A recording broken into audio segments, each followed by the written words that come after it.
Good morning बच्चों।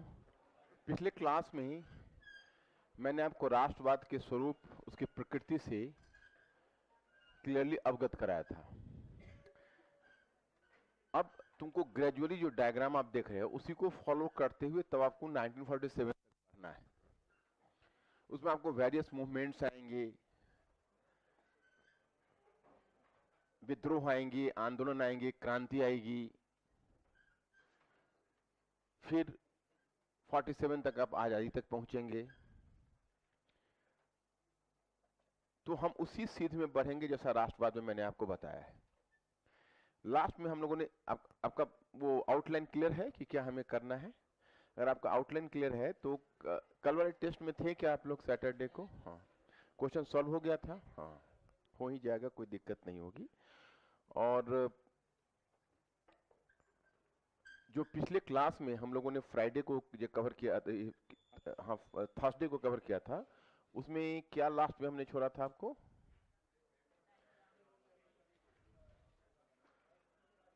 जैसे आप जिस दिन ब्रेक होता है ना तो उसमें समय निकाल के किसी तरीके से, समझ रहे हो ना, जो रिवीजन है क्लास में आने से पहले उसको अपडेट करके आया करो। नहीं तो तुम अच्छे से ये कहोगे कि नहीं हमें ये काम था, हमें वहां जाना हो गया, हमको अमुक अमुक जगह पर टेस्ट था, तो अमुक जगह पर तो तुमको सिस्टमेटिक कॉन्सेप्ट नहीं बन रहा है, यहां भी तुम धराशायी कर दो। कम से कम एक जगह पर तुम्हारा सिस्टमेटिक कॉन्सेप्ट बन रहा है, वहां पर तुम पहले उसको बनाओ ना। बाकी जगहों पर तो पार्ट पार्ट में चलता है।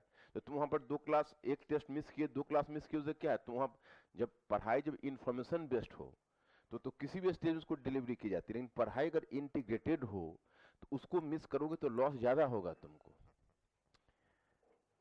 क्योंकि बाकी विषयों में तुम्हें क्या करना होगा कि अपने ढंग से आउटलाइन बनाना पड़ेगा तुमको, इसी तरीके को अपनाते हुए, नहीं तो वहां फिर कॉन्फिडेंस नहीं आ पाएगा। मैक्सिमम बच्चों के साथ यही होता है जब हमारे स्टूडेंट एग्जाम देने जाते हैं कि ऑप्शनल में तो उनको कॉन्फिडेंस से बबल करते हैं, लेकिन जनरल स्टडीज में जाते हैं तो वहां पर उनका कॉन्फिडेंस इसलिए नहीं आ पाता है कि वहां सिस्टमेटिक नॉलेज उन्होंने ग्रहण नहीं किया हुआ होता है।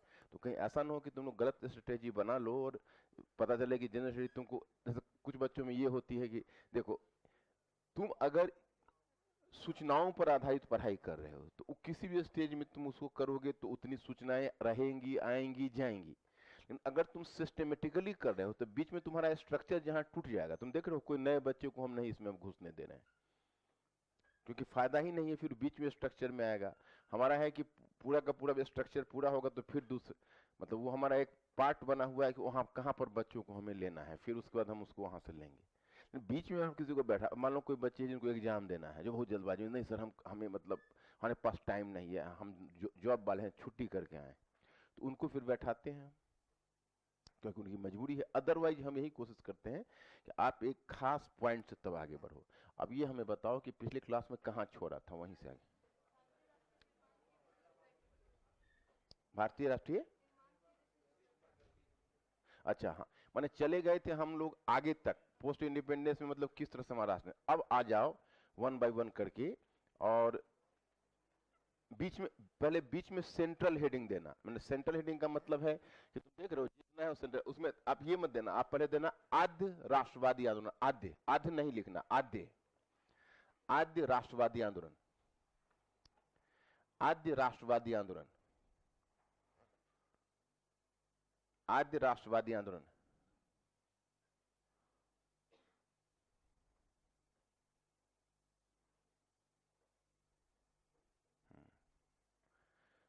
उसको अंग्रेजी में बोलते हैं proto nationalist movement, proto nationalist movement.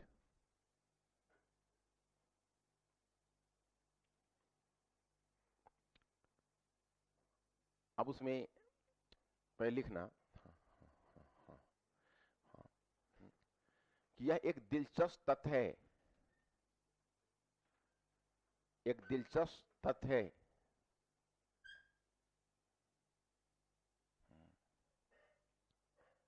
कि ब्रिटिश शासन के विरुद्ध आरंभिक प्रतिरोध, ब्रिटिश शासन के विरुद्ध आरंभिक प्रतिरोध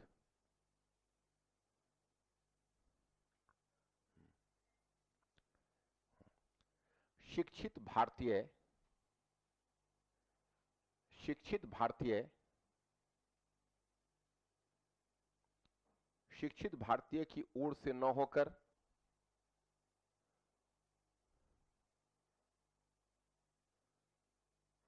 शिक्षित भारतीयों की ओर से न होकर तथाकथित अशिक्षित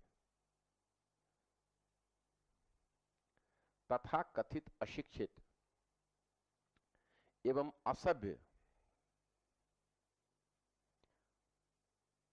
तथाकथित अशिक्षित एवं असभ्य लोगों की ओर से हुआ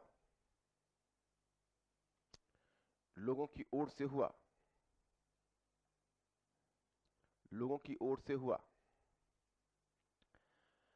देखो, तुम हमें ये पूछोगे कि उनके लिए क्या अशिक्षित असभ्य कहना, विशेषकर असभ्य एक बाइवर्ड है, कहना उचित है? तो आपने गौर किया होगा मैंने तथाकथित शब्द का इस्तेमाल कर दिया, तो पाप दोष कट गया। मतलब उनको कहा जाता रहा था, मैंने तथाकथित उनको ऐसा कहा जाता था, लेकिन आरंभिक प्रतिरोध ऐसे लोगों के ही बीचों से है। अब देखो, अब मैं ये चाहूंगा कि देखो कुछ कॉमन पॉइंट जो ट्राइबल असंतोष का है, वो एक नई बातें तुमको मिल रही है। और अगर जो किसानों का है वो तो तुम चूंकि ट्राइबल के बारे में पीछे चर्चा नहीं, उपनिवेशवाद वाले क्रम में ये तो देखते हो कि ब्रिटिश नीति होगी, ब्रिटिश भू राजस्व नीति होगी, या ब्रिटिश व्यापार नीति होगी, या ब्रिटिश उद्योग नीति होगी। ब्रिटिश भू राजस्व नीति, व्यापार नीति, उद्योग नीति होगी। ये सबका दुष्परिणाम तो आखिरकार किसानों को झेलना पड़ेगा, जनजातियां के समुदाय को झेलना पड़ेगा। क्योंकि आप अगर भारतीय अर्थव्यवस्था को औपनिवेशिक अर्थव्यवस्था में तब्दील कर रहे हो तो भारत को कुछ खोना होगा और ब्रिटेन के हक में फायदा पहुंचाया जाएगा। तो उस क्रम में जिन जिन तत्वों को सफर करना होगा वो विद्रोह करेंगे। मैंने अपने बुकलेट में भी दिया हुआ है, यहाँ पर मैं तो इसलिए शॉर्ट में देता हूं कि आपको लिखने और याद रखने में इतना काम आ जाए। लेकिन इसके साथ मैं चाहता हूं कि थोड़ा सा एक सावधानी आप और बरतो कि मतलब अगर वो सिविल विद्रोह कहते हैं, सिविल विद्रोह का मतलब जैसे सिविल रिवोल्ट, तो सिविल रिवोल्ट में किसान जनजाति के साथ साथ कुछ ऐसे भी तत्व आएंगे जिनको आप विस्थापित तत्व कहोगे। विस्थापित तत्व का जैसे ब्रिटिश शासन ने विस्थापित कर दिया, कुछ जमींदारों को विस्थापित कर दिया, कुछ शासकों को विस्थापित कर दिया क्षेत्रीय स्तर पर। तो वो भी समय समय पर उन्होंने विद्रोह किया। शुरू में तो देखो 1757 के बाद बहुत सारे ऐसे, जैसे दीवान बेलन डंबी का विद्रोह हुआ, चुआर रिवोल्ट हुआ, या तुम देखोगे गदकरी रिवोल्ट हुआ। अब इस सब तरह का जो रिवोल्ट हुआ है, बंगाल में देवी सिंह का विद्रोह हुआ रंगपुर में, ये सब जो विद्रोह हुआ इसको सिविल रिवोल्ट के रूप में हम जानते हैं। तो वैसे जो रिवोल्ट है, अब उतना सारा रिवोल्ट तो तुमको हमारी चार्ट से प्रीलिम्स में तो भी तो नहीं, प्रीलिम्स में भी, अब प्रीलिम्स में जैसे संथाल पर पूछा था, संथाल पर पिछले साल, तो क्या पूछ देते हैं प्रीलिम्स में, तो कहना बहुत मुश्किल है। तो तुम लोगों को तो कम से कम रिवोल्ट वगैरह को देख ही लेना चाहिए, क्योंकि तुम हिस्ट्री बैकग्राउंड के हो, तो तुमसे अपेक्षा ज़्यादा होगी कि तुम थोड़ा सा ज़्यादा पेन लो, तुम्हारा सब्जेक्ट है ये, तो तुमको तो उसमें ज़्यादा से ज़्यादा वहाँ पर सेंटर पर भी तुम्हारी इज्जत पर बनी रहेगी। सब नॉन हिस्ट्री वाला बच्चा तुम्हारी तरफ दौड़ेगा कि बॉस आपकी क्या बात है, आप बताइए। पता चला कि बॉस की भी हालत कोई खास अच्छी नहीं है, तो फिर वहाँ पर तुम्हारी सारी बॉसगिरी दांव पर लग जाएगी। इसलिए भी तुमको जो कुछ खास मूवमेंट्स है उसके बारे में जानना चाहिए। मेरी तरफ से तुम लोगों के पास टाइम की तो कमी है, लेकिन बिपिन चंद्रा की बुक भारतीय स्वतंत्रता आंदोलन है, तुम लोगों के पास वक्त है क्या? नहीं, पूरा बुक में नहीं पढ़ने के लिए कह रहा हूँ, मैं ये चाह रहा हूँ कि जनजाति और किसान आंदोलन ये, और एनसीईआरटी में जो कक्षा 8 में है और कक्षा 12 में, तो उतना क्लास में मैं करवा दूंगा। क्लास में मैं तुमको कॉन्सेप्ट बना ही दे रहा हूँ, और थोड़ा सा एक एक रीडिंग उसमें मार दोगे तो मैं प्रीलिम्स को भी थोड़ा ध्यान में रख के चल रहा हूँ कि प्रीलिम्स में तुम्हारा क्वेश्चन कई बार उस एरिया से पूछ डालते हैं। पिछले साल ही संथाल पर क्वेश्चन था, तो उसमें तुम्हें काम आ सकता है। बाकी तो क्लास में देखो, तुमको अगर पूछेंगे तो पूरे 19वीं सदी को मिला के पूछेंगे जनजाति का, तो 3 जनजाति का मैं तुम्हें कवर करवा देता हूँ, वही 3 सबसे इंपॉर्टेंट है, कोल है, संथाल है और मुंडा है। तो पूरे 19वीं सेंचुरी पर अगर जनजाति के कंटेक्स्ट में पूछेंगे तो अभी तुम ये 3 को ही लिखोगे, क्योंकि पहले जब 600 शब्द के क्वेश्चन होते थे तो एक प्रेशर होता था कि भाई 600 शब्द में आपको ज्यादा, अब 200 वर्ड्स का क्वेश्चन है तो ये 3 तो से ज्यादा तुम लिख ही नहीं पाओगे एग्जाम में। या अगर स्पेसिफाइड वो पूछेंगे तो आपको संथाल पर पूछ लें या मुंडा पर पूछ लें, अगर अकेला में, तो अकेला में पूछ ले तो अभी तुम 200 शब्द उसको लिख सकते हो, और नहीं तो इस तरह से। तो क्या लिख, हाँ क्या, देखो ग्रोवर से क्यों नहीं हो पाएगा, हो पाने के लिए तो इन्फॉर्मेशन ग्रोवर में ही है, लेकिन ग्रोवर की जो बुक है वो, उसमें सूचना मिलती है, जैसे कोई कहते हैं ना थोड़ा विश्लेषण, तो विश्लेषण उसमें नहीं होता है, लेकिन तब है कि देख लो उससे भी, क्योंकि विश्लेषण में क्लास में कर ही दे रहा हूं, तो तुम ग्रोवर से भी देख, कोई एक सोर्स से देख लो, जो सोर्स सूटेबल लगे, सुमित सरकार लगे तो उससे देख लो, जो सोर्स तुमको लगे उससे एक बार जनजातीय किसान आंदोलन की सूची देख लो। हम केवल मेंस के पॉइंट भी तो क्लास में करवा दूंगा, उसमें तुम्हारा काम चल जाएगा, प्रीलिम्स के पॉइंट से थोड़ा मैं तुम लोग को सजेस्ट कर रहा हूँ। तो क्या लिखा लाइन, हाँ हुआ, हाँ हाँ देखिए, हाँ हाँ हाँ देखिए, हाँ परंतु इसकी प्रकृति विशिष्ट रहे, परंतु इसकी प्रकृति विशिष्ट रहे, इसकी प्रकृति विशिष्ट रहे, इसलिए इसलिए इसलिए इसे आद्य राष्ट्रवादी, इसलिए इसे आद्य राष्ट्रवादी, इसे आद्य राष्ट्रवादी आंदोलन का नाम दिया जा सकता है, आंदोलन का नाम दिया जा सकता है।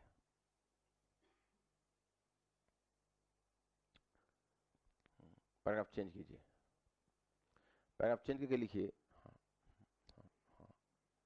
कि भारत में ब्रिटिश शासन की प्रकृति, भारत में ब्रिटिश शासन की प्रकृति, शासन की प्रकृति, शासन की प्रकृति, पूर्व काल, पूर्व काल, ब्रिटिश शासन की प्रकृति पूर्व काल, पूर्व काल के, हाँ, हाँ, हाँ, सभी, हाँ, हाँ, हाँ, पूर्व काल के सभी शासन प्रणाली, सभी शासन प्रणाली से पृथक रही थी, पूर्व काल के सभी शासन प्रणाली से पृथक रही थी, पृथक रही थी। अच्छा ब्रिटिश शासन है ना, पृथक रहा था होना चाहिए ना, पुलिंग है उधर, हाँ पृथक रहा था, हाँ, क्या है, अच्छा शासन की प्रकृति, हाँ तो ठीक है, हाँ, हाँ, रही थी,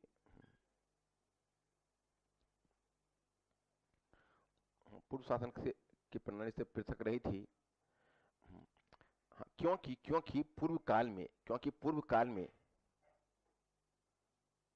क्योंकि पूर्व काल में सत्ता का परिवर्तन,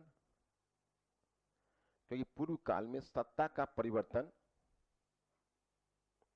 सत्ता का परिवर्तन ऊपरी स्तर पर, पूर्व काल में सत्ता का परिवर्तन ऊपरी स्तर पर होता, सत्ता का परिवर्तन ऊपरी स्तर पर होता, जबकि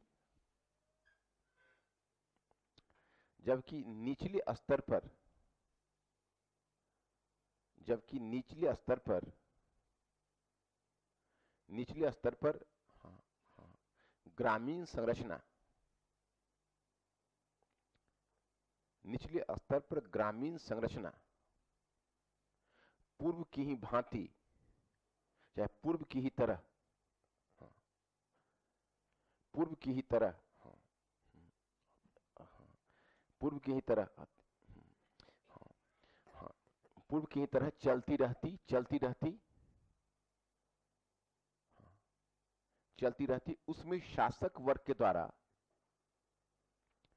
उसमें शासक वर्ग के द्वारा कोई व्यवधान लाने का प्रयास, उसमें शासक वर्ग के द्वारा कोई व्यवधान लाने का प्रयास नहीं किया जाता, कोई व्यवधान लाने का प्रयास नहीं किया जाता, नहीं किया जाता, नहीं किया जाता। किंतु किंतु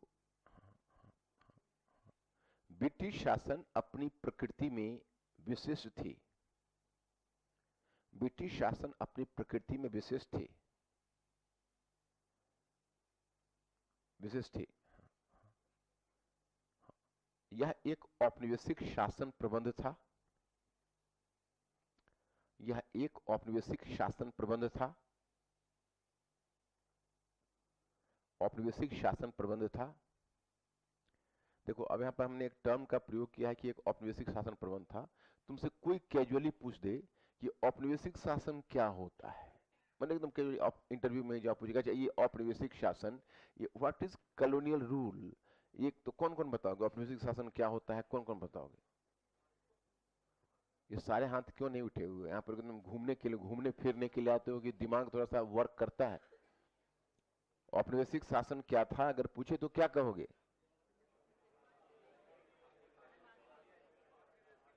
हाँ, बोलना औपनिवेशिक शासन वह होता है जिसमें जो शासक वर्ग होता है वो एक बाह्य तत्व होता है और वो अपने मातृ देश के लिए संबंधित क्षेत्र का दोहन करता है। औपनिवेशिक शासन वह होता है जिसमें कि जो शासक वर्ग होता है वो बाह्य तत्व होता है और वह उस क्षेत्र का दोहन अपने हित में करता है, तो दैट इज कॉल्ड औपनिवेशिक शासन। तो क्या लिखा?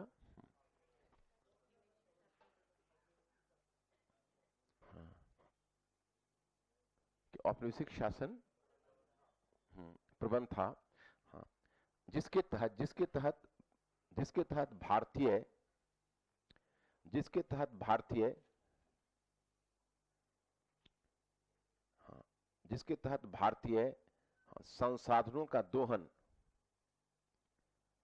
भारतीय संसाधनों का दोहन ब्रिटिश हित में किया जाना था, ब्रिटिश हित में किया जाना था, किया जाना था।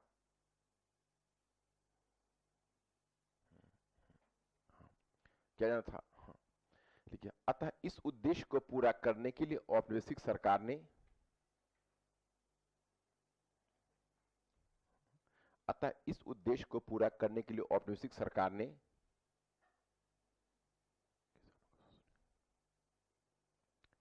इस उद्देश्य को पूरा करने के लिए औपनिवेशिक सरकार ने कुछ देशी शासकों को विस्थापित किया, कुछ देशी शासकों को विस्थापित किया, विस्थापित किया,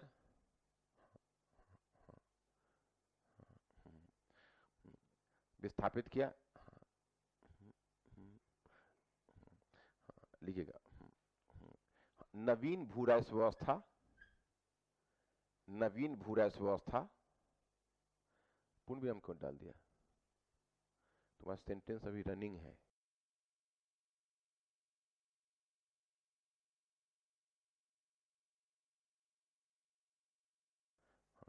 विस्थापित किया, कॉमा डालेगा, नवीन भू राजस्व व्यवस्था, व्यापार नीति, व्यापार नीति, व्यापार नीति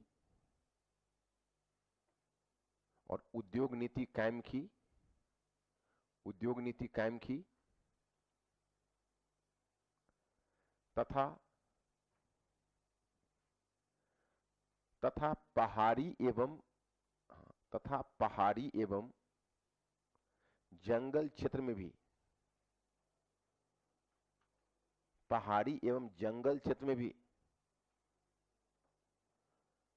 जंगल क्षेत्र में भी उपलब्ध उत्पादों का,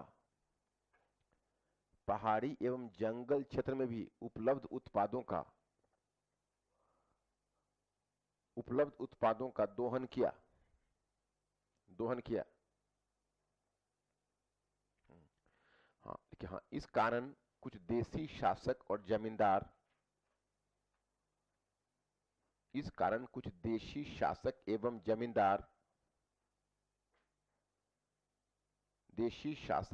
जमींदार जमींदार कॉमा किसान तथा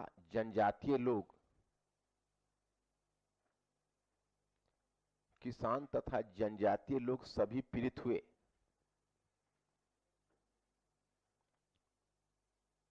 किसान जनजातीय लोग सभी पीड़ित हुए तथा उनके द्वारा समय समय पर विद्रोह एवं आंदोलन उनके द्वारा समय समय पर विद्रोह एवं आंदोलन संगठित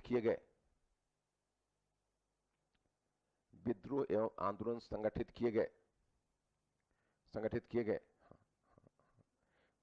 इन सभी को समन्वित रूप में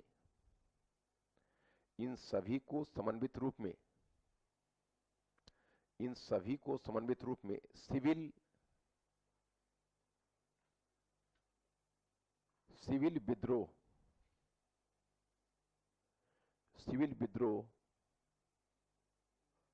के रूप में जाना जाता है।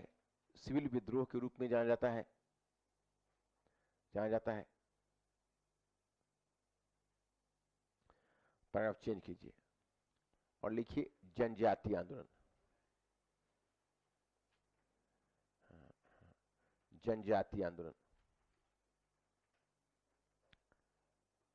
अब डैश देकर लिखिए कि जनजातीय अथवा आदिवासी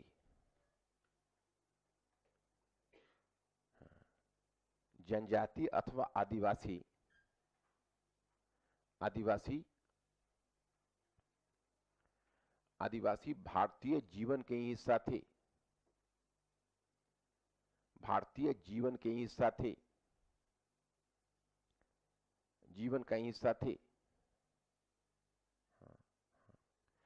उनका पेशा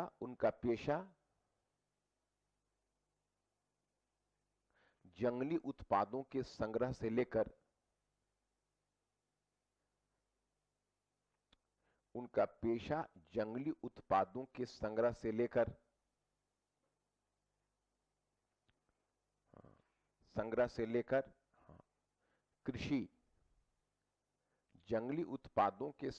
से लेकर कृषि तक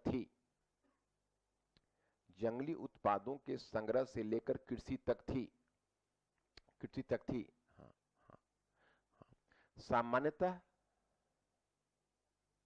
सामान्यतः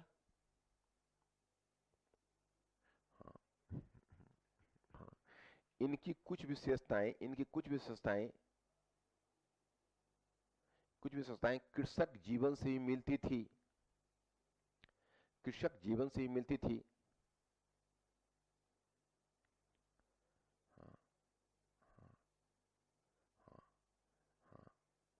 परंतु अपने कुछ विशिष्ट रीति रिवाज और परंपरा थे। इनके कुछ अपने विशिष्ट रीति रिवाज और परंपरा थे।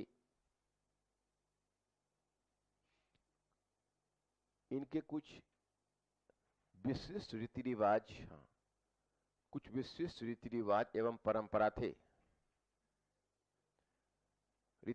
एवं परंपरा थे।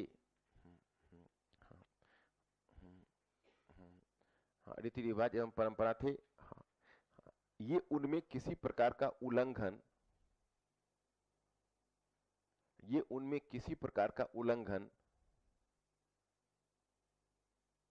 सहन नहीं करते।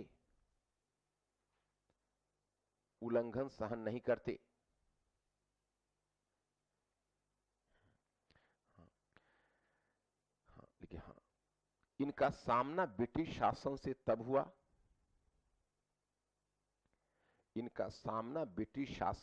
हुआ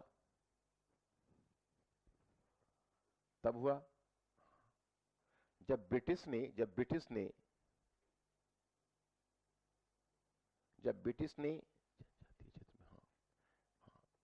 ने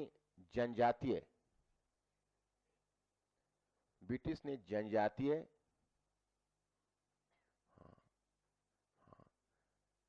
जनजातीय क्षेत्र में संपदा के दोहन के उद्देश्य, जनजातीय क्षेत्र में संपदा के दोहन के उद्देश्य, संपदा के दोहन के उद्देश्य हस्तक्षेप किया और इनके जीवन में व्यवधान उपस्थित किया, और इनके जीवन में व्यवधान उपस्थित किया, इनके जीवन में व्यवधान उपस्थित किया। अतः इनके द्वारा समय समय पर विद्रोह किए गए, इनके द्वारा समय समय पर विद्रोह किए गए,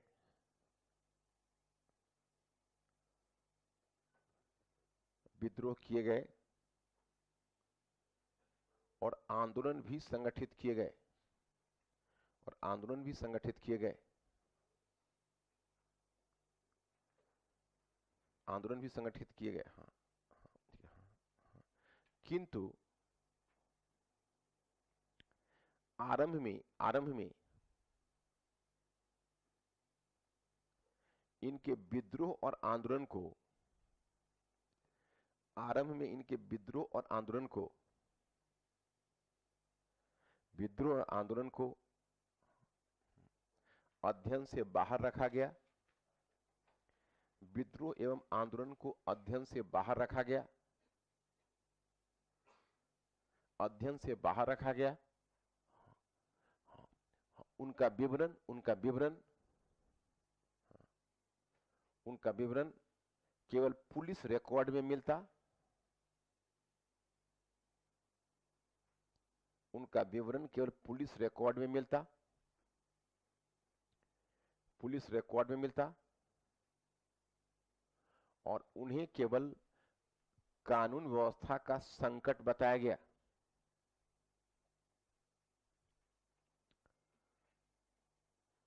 उन्हें केवल कानून व्यवस्था का संकट बताया गया।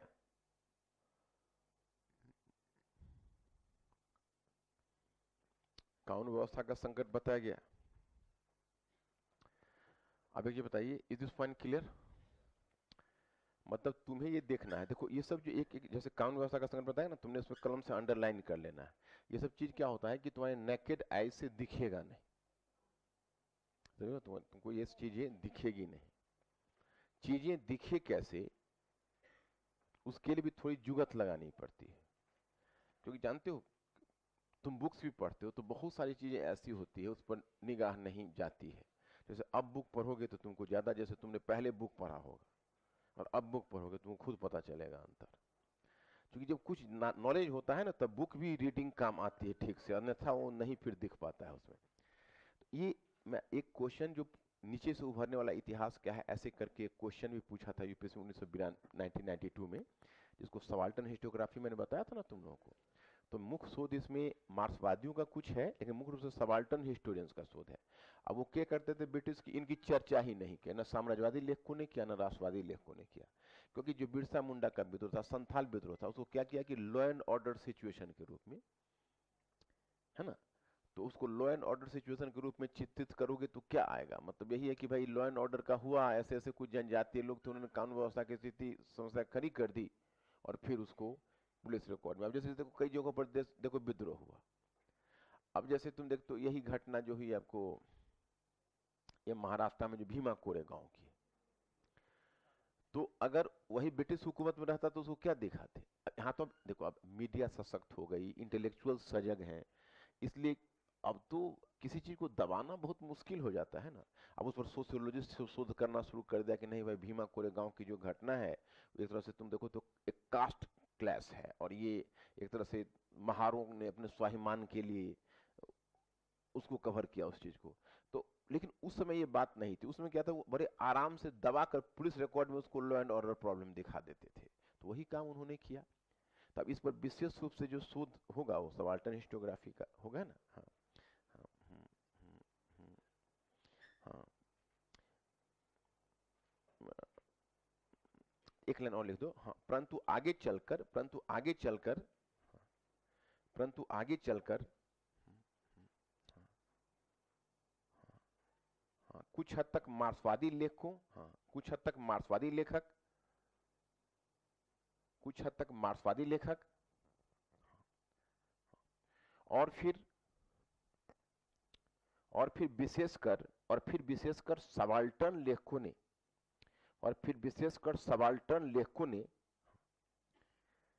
ने, उनके आंदोलनों को प्रकाश में लाया, उनके आंदोलनों को प्रकाश में लाया, उनके आंदोलनों को प्रकाश में लाया, प्रकाश में लाया।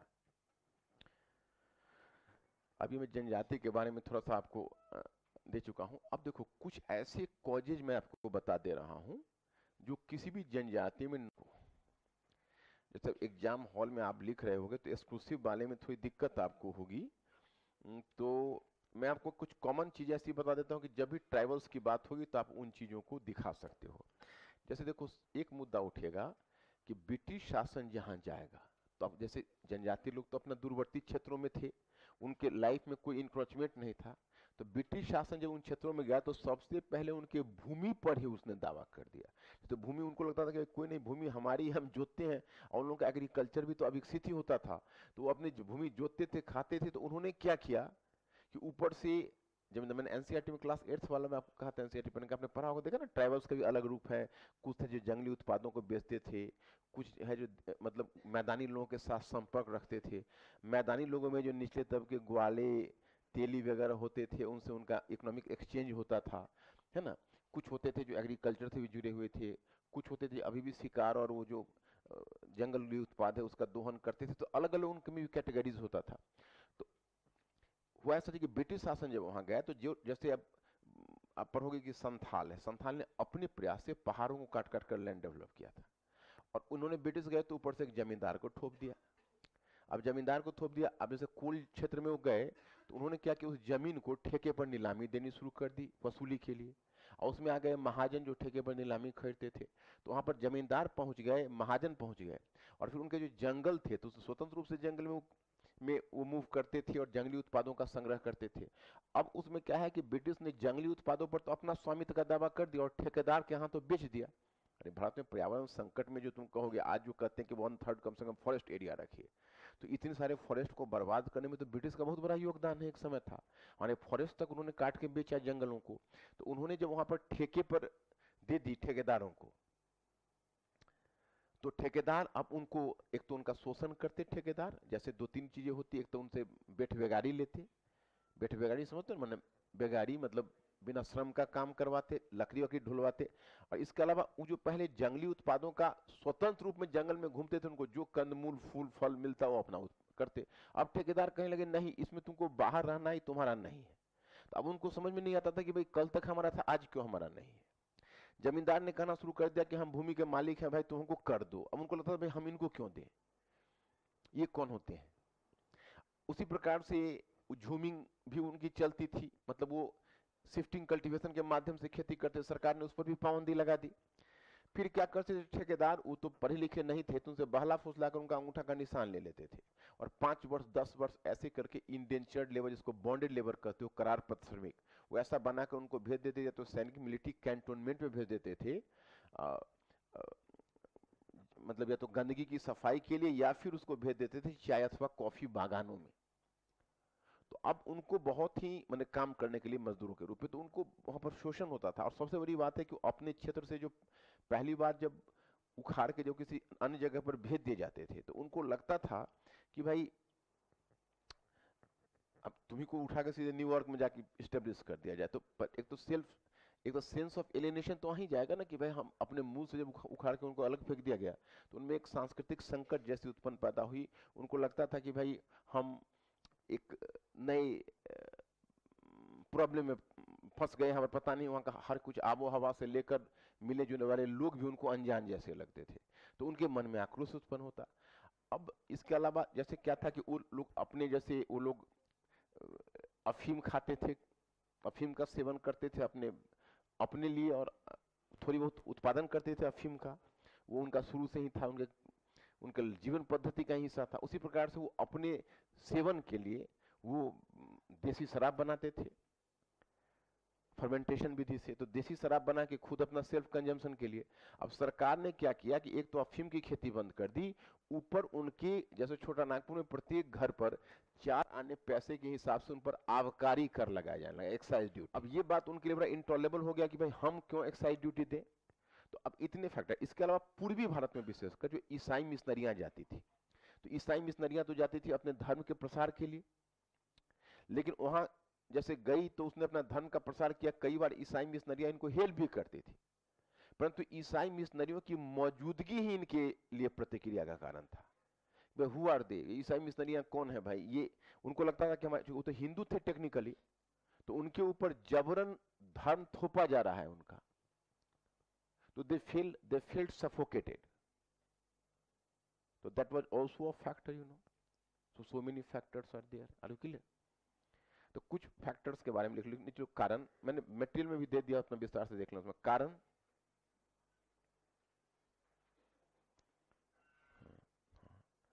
कान में डैश देकर पॉइंट फर्स्ट लिखिए और लिखिए जनजातीय क्षेत्र में, जनजातीय क्षेत्र में ब्रिटिश शासन के आगमन के साथ, जनजातीय क्षेत्र में ब्रिटिश शासन के आगमन के साथ,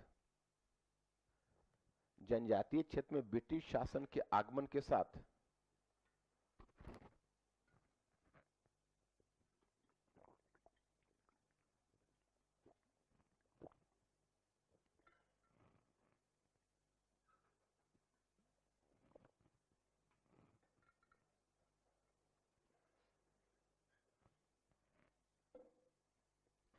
आगमन के साथ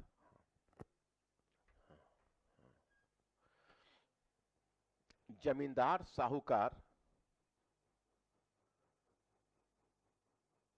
जमींदार साहूकार और ठेकेदार जैसे नए शोषक समूहों का आगमन, ठेकेदार जैसे नए शोषक समूहों का आगमन, नए शोषक समूहों का आगमन।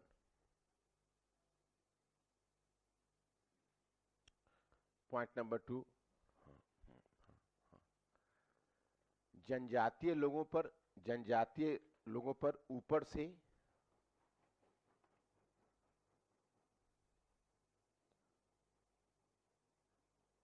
जनजातीय लोगों पर ऊपर से जमींदार अथवा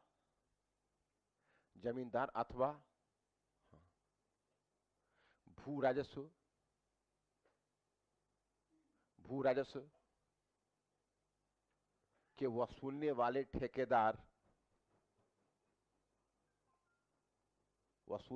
ठेकेदार को आरोपित कर दिया जाना। इस शॉर्ट में बता रहा हूं, तुम लोग कंप्लीट सेंटेंस लिखोगे लिखने के क्रम में, है ना, क्योंकि बुलेट में दिया हुआ है ना, फिर रिपीट नहीं करना चाहता ना। हाँ, आरोपित कर दिया जाना, फिर उसी में कॉमा दे देना। हाँ, जंगली उत्पादों के उपयोग पर रोक लगाना, जंगली उत्पादों के उपयोग पर रोक लगाना, जंगली उत्पादों के उपयोग पर रोक लगाना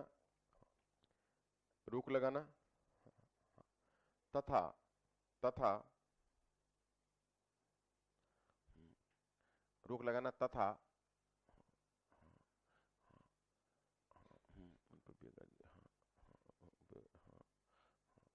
उन पर बेगारी जैसी शोषण मूलक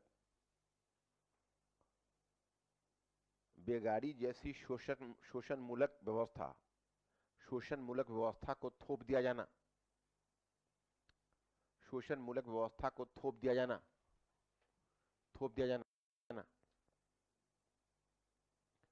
पॉइंट नंबर 3 लिखिएगा।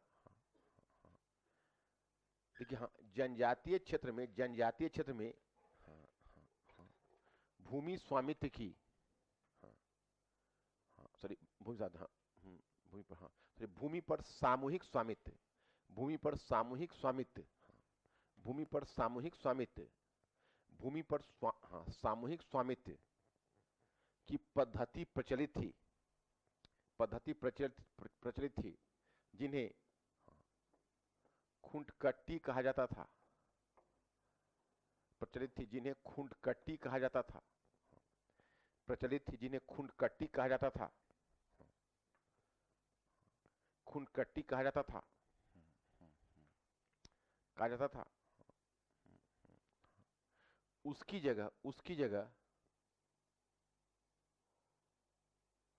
जगह भूमि पर निजी स्वामित्व,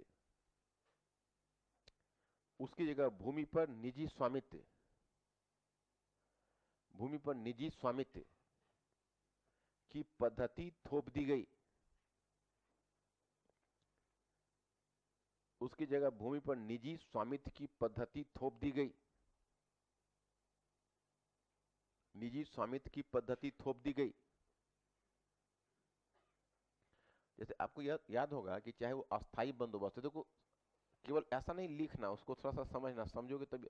जैसे आप याद करो ब्रिटिश के समय कि चाहे वो अस्थाई बंदोबस्त की पद्धति हो या रेतवाड़ी हो या महलवाड़ी हो, हर जगह तो निजी स्वामित्व जैसी चीज तो थोपी दी गई थी। अब कहीं पर जमींदार है, कहीं पर रैयत है, कहीं पर ग्रामीण समुदाय है, लेकिन निजी स्वामित्व का अवधारणा तो हर जगह उसने थोपी ही। और इन लोगों में था कि भाई ये पूरा इलाका ही सबका है, खुंटकट्टी अधिकार उसको बोलते थे, तो कोई किसी को रोक नहीं सकता था। मतलब all property belong to all, the whole community, मतलब किसी एक इंडिविजुअल का नहीं है।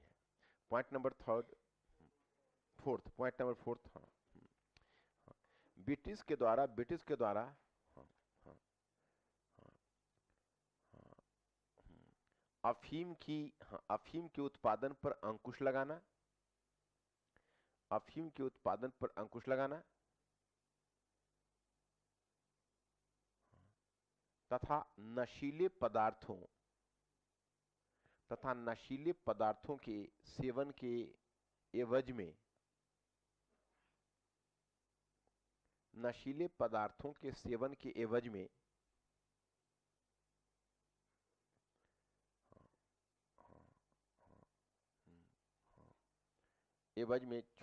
छोटा नागपुर में जनजातीय परिवार पर, छोटा नागपुर में जनजातीय परिवार पर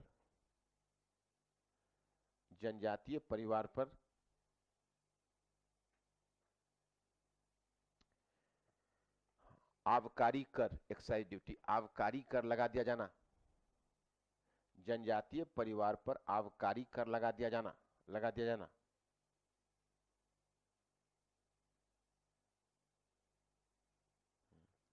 नेक्स्ट पॉइंट, हाँ, हाँ, हाँ, हाँ, हाँ, कुछ जनजातीय लोगों, हाँ, कुछ जनजातीय लोगों को ठेकेदारों के द्वारा, कुछ जनजातीय लोगों को ठेकेदारों के द्वारा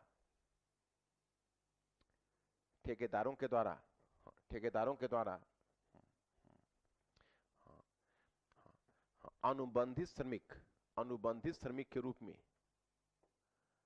अनुबंधित श्रमिक के रूप में, अनुबंधित श्रमिक के रूप में, श्रमिक के रूप में,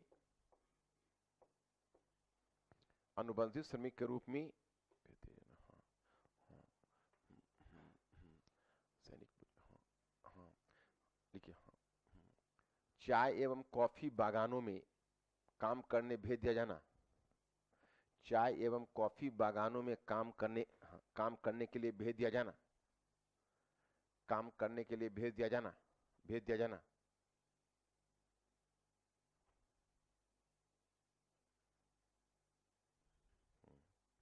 नेक्स्ट पॉइंट,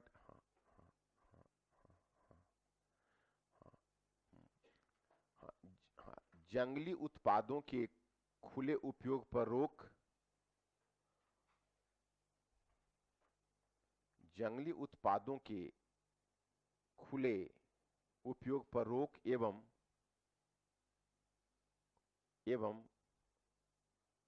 झूमिंग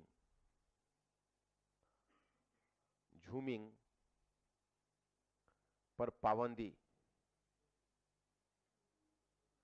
उसको शिफ्टिंग कल्टीवेशन बोलते हैं ना, झूमिंग को। तो उन्होंने बुकलेट देखते हो ना कुछ देखते हो, हाँ, है ना, उसको झूम की खेती नहीं बोलते, हाँ, पर पाबंदी, हाँ हाँ, झूमिंग पर पाबंदी, हाँ।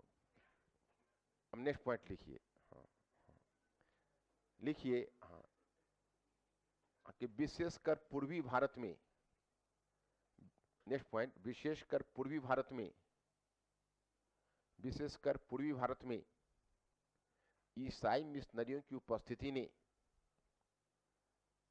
पूर्वी भारत में ईसाई मिशनरियों की उपस्थिति ने, ईसाई मिशनरियों की उपस्थिति ने, हाँ, हाँ, ने एक विशेष प्रकार, एक विशेष प्रकार की सांस्कृतिक प्रतिक्रिया को जन्म दिया, विशेष प्रकार की सांस्कृतिक प्रक्रिया, सांस्कृतिक प्रतिक्रिया, सांस्कृतिक प्रतिक्रिया को जन्म दिया। अब देखो, ईसाई मिशनरियां तो ऐसे हेल्प करते थे, उनकी उपस्थिति में जो ईसाई धर्म का प्रसार करते तो हिंदू थे में प्रतिक्रिया हुई। जैसे बिरसा मुंडा का विद्रोह होगा तो बिरसा मुंडा को बिरसा भगवान घोषित कर देगा वो, और कहेगा विष्णु का छोटा भाई है। तो ये जो इस तरह की बात जो आएगी, वो कहीं ना कहीं जो ईसाई मिशनरियों के द्वारा जो जबरन धर्म थोपने की कोशिश की जा रही है, तो उसके विरुद्ध प्रतिक्रिया हो जाएगी। अभी देखो, ये 6, 7, 8 पॉइंट है। अब इसमें अपनी सुविधा से जितना भूलोगे, जितना करोगे, उतना देख लेना, इसी से निकल के वहां पर उत्तर में जहां जरूरत पड़ेगी वहां पर तुम्हारा आ जाएगा। अब नीचे ब्रेक देकर लिखे, देखो, अब प्रकृति में मैं 2 चीज बताऊंगा। इनका जो विद्रोह होगा उसकी प्रकृति 2 तरफ की होगी। किसानों की तुलना में इनका जो विद्रोह होगा वो ज्यादा उग्र और हिंसक होगा, है ना। और इसका 2 अभिव्यक्ति होगी, एक अकस्मात विद्रोह, आउटबर्स्ट, सडन आउटबर्स्ट होगा, और वो महत्वपूर्ण संस्थानों पर, ब्रिटिश के ऊपर या जो नियर जमींदार है उनके ऊपर ये हमला करेंगे। और इसका दूसरा रूप होगा सामाजिक, मतलब ये अपने आप में समाज धर्म, अपने धार्मिक व्यवस्था में सुधार करेंगे, ये भी एक इनके मूवमेंट का हिस्सा होगा। तो ये 2 तरह से अभिव्यक्ति होगी। पैराग्राफ चेंज करके लिखिए,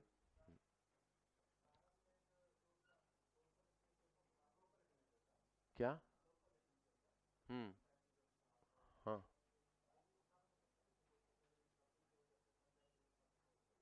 समझा नहीं था, जोर से बोलो तो। हाँ हाँ, वो पंचायत होता था, ट्राइबल पंचायत होता था, हाँ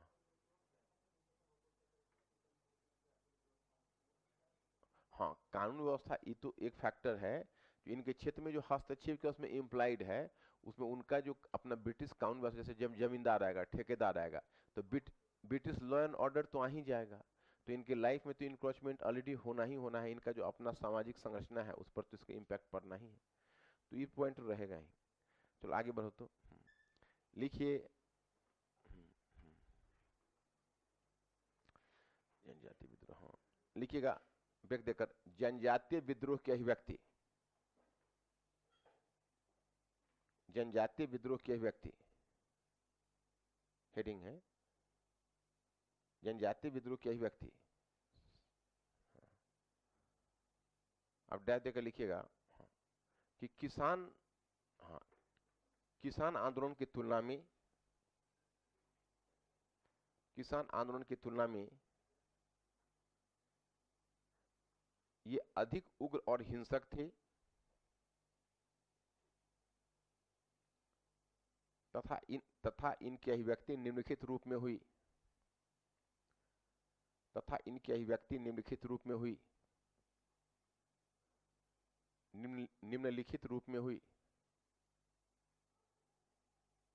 डैश पॉइंट फर्स्ट, अकस्मात विद्रोह, फर्स्ट अकस्मात विद्रोह। पॉइंट नंबर 2, सामाजिक धार्मिक सुधार, सामाजिक धार्मिक सुधार, सुधार।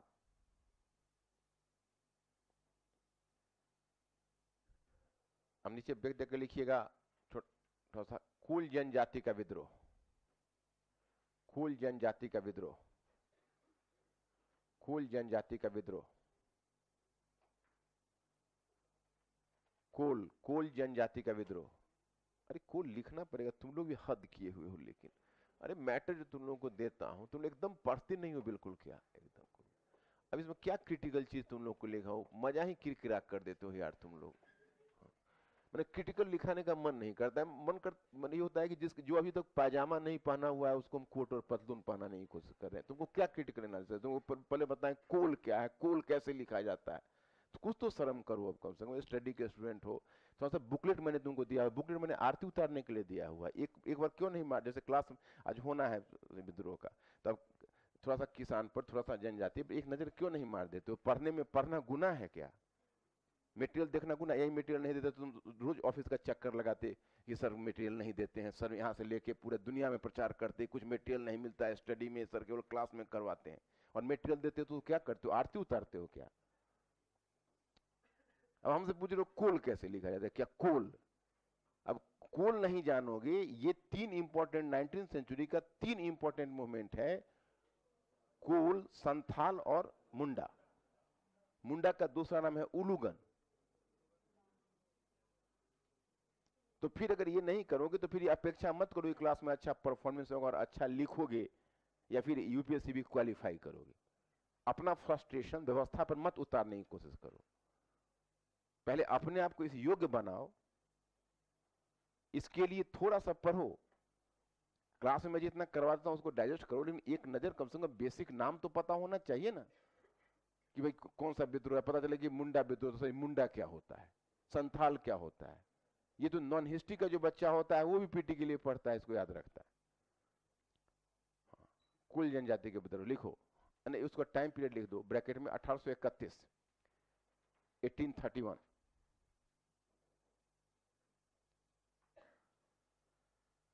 अब डैश देकर लिखो कि कोल जनजाति छोटा नागपुर के क्षेत्र में बसी हुई थी। कोल जनजाति छोटा नागपुर के क्षेत्र में बसी हुई थी।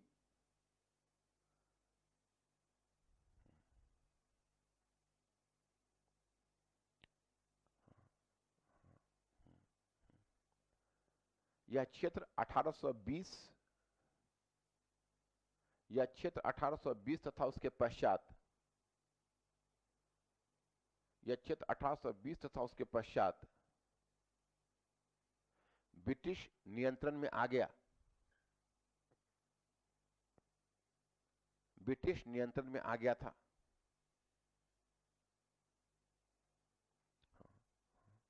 फिर इन लोगों के जीवन में, फिर इन लोगों के जीवन में हस्तक्षेप आरंभ हुआ।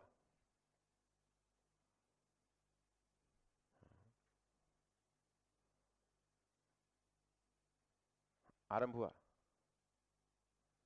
अतः 1831 में 1831 में कोल जनजाति ने विद्रोह किया। कोल जनजाति ने विद्रोह किया।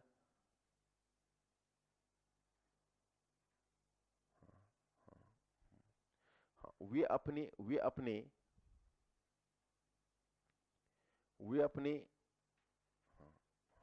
मवेशी लेकर जंगलों में चले गए।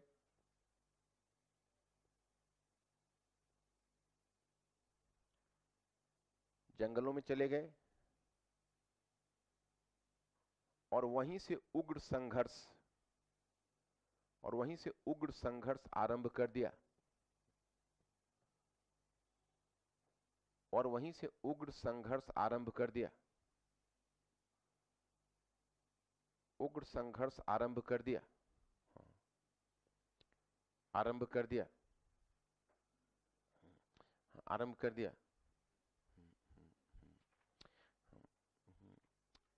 आरंभ कर दिया। देखिए हाँ, अंत में ब्रिटिश सरकार के द्वारा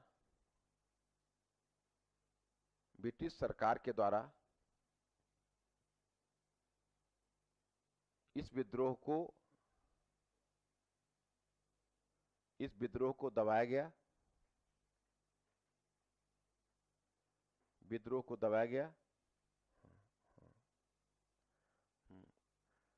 इस विद्रोह को दबाया गया। हाँ देखिए, हाँ देखिए, हाँ हाँ हाँ, इस विद्रोह का एक प्रमुख नेता बुद्धू भगत था। इस विद्रोह का एक प्रमुख नेता बुद्धू भगत था।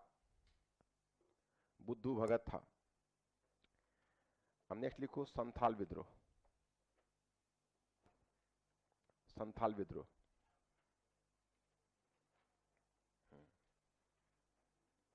संथाल विद्रोह लिखिए, संथाल जनजाति, टाइम पीरियड संथाल विद्रोह 1855-56 कर दो। संथाल विद्रोह टाइम पीरियड 1855-56। लिखिए, संथाल जनजाति, संथाल जनजाति भागलपुर एवं राजमहल के बीच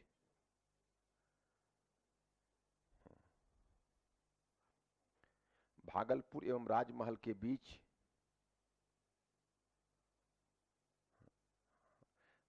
तथा कुछ आसपास तथा आसपास के क्षेत्रों में निवास करती थी। आसपास के क्षेत्रों में निवास करती थी। आसपास के क्षेत्रों में निवास करती थी। उस क्षेत्र को दमन एकोह, उस क्षेत्र को दमन एकोह कहा जाता था। दमन एकोह, दमन एकोह कहा जाता था। दमन एकोह कहा जाता था। देखिए, हाँ, संथालों ने स्वयं अपने श्रम पर, संथालों ने स्वयं अपने श्रम पर भूमि का विकास किया था। संथालों ने स्वयं अपने श्रम पर भूमि का विकास किया था और खेती आरंभ की थी। भूमि का विकास किया था और खेती आरंभ की थी। खेती आरंभ की थी। परंतु ब्रिटिश ने ऊपर से उन पर जमींदारों को थोप दिया। ब्रिटिश ने ऊपर से उन पर जमींदारों को थोप दिया। जमींदारों को थोप दिया, थोप दिया। और फिर जमींदारों ने भूमि का स्वामी होने का दावा किया। और फिर जमींदारों ने भूमि का स्वामी होने का दावा किया।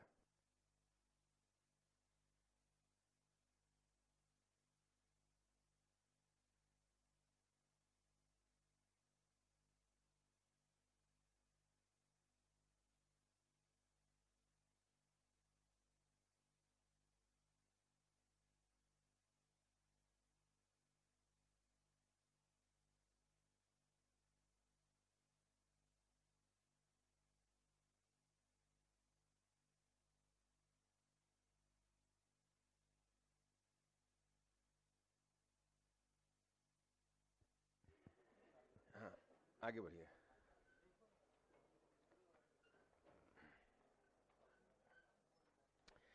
हाँ लिखिए,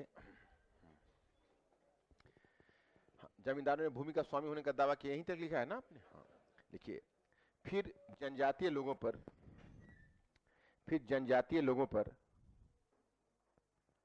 जनजातीय लोगों पर भू राजस्व की, भू राजस्व की अधिकतम राशि, भू राजस्व की अधिकतम राशि निर्धारित कर दी गई। भू राजस्व की अधिकतम राशि निर्धारित कर दी गई। अधिकतम राशि निर्धारित कर दी गई, कर दी गई।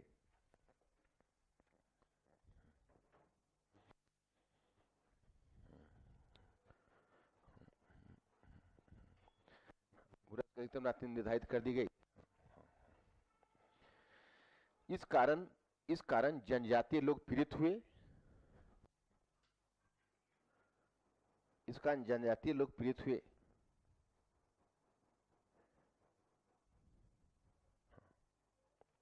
इसके अतिरिक्त साहूकारों के द्वारा भी, इसके अतिरिक्त साहूकारों के द्वारा भी उनका निरंतर शोषण किया जा रहा था।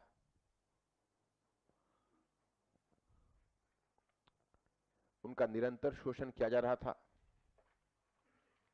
किया जा रहा था। उन्हें अत्यधिक ब्याज पर कर दिया जाता, उन्हें अत्यधिक ब्याज पर कर दिया जाता, अत्यधिक ब्याज पर कर दिया जाता।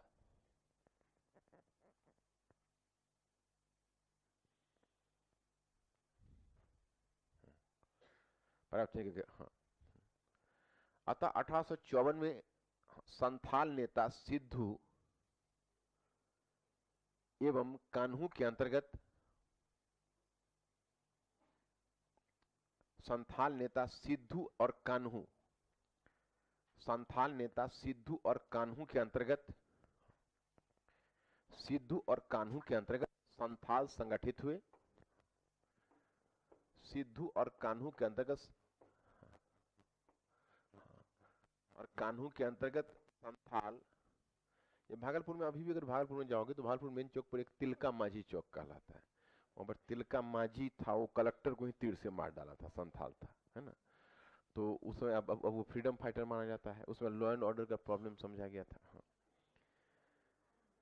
हाँ उन्होंने ब्रिटिश, हाँ लिखा, हाँ हाँ हाँ संथाल, हाँ, संगठित हुए और उन्होंने ब्रिटिश पर हमला कर दिया, और उन्होंने ब्रिटिश पर हमला कर दिया,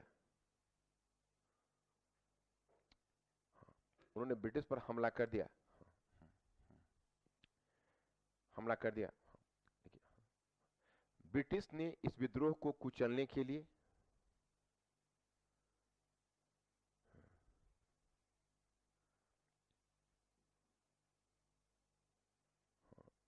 कुचलने के लिए बल प्रयोग का सहारा लिया, बल प्रयोग का सहारा लिया।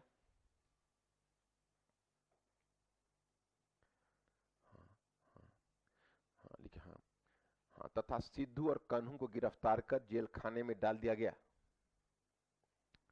तथा सिद्धू और कान्हू को गिरफ्तार कर जेल खाने में डाल दिया गया।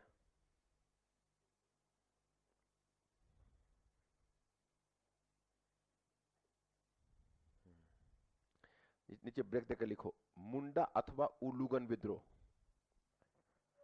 मुंडा अथवा उलूगन विद्रोह, मुंडा अथवा उलूगन, मुंडा अथवा उलूगन विद्रोह, मुंडा अथवा उलूगन विद्रोह। टाइम पीरियड लिखो 1898, 1898,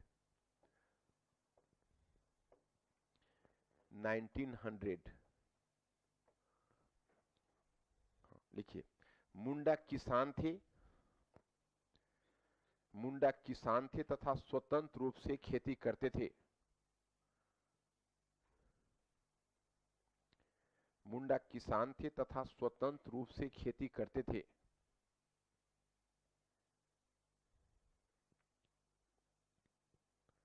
परंतु छोटा नागपुर पर ब्रिटिश नियंत्रण के बाद,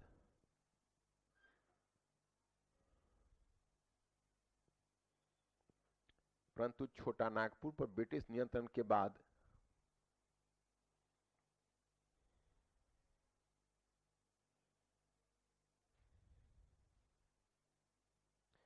मुंडाओं के जीवन में हस्तक्षेप हुआ,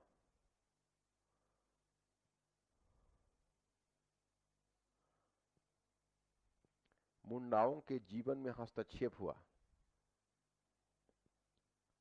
तथा उनका शोषण शुरू हो गया,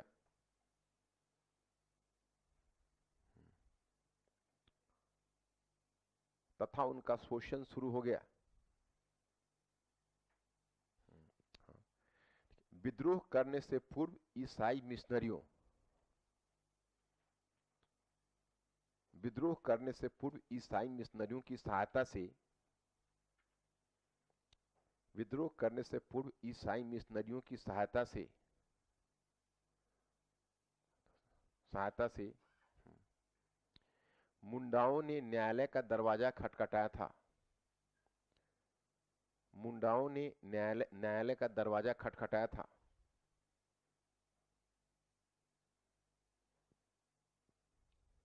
हटाया था। परंतु जब इसका निराकरण नहीं निकला, परंतु जब इसका निराकरण नहीं निकला,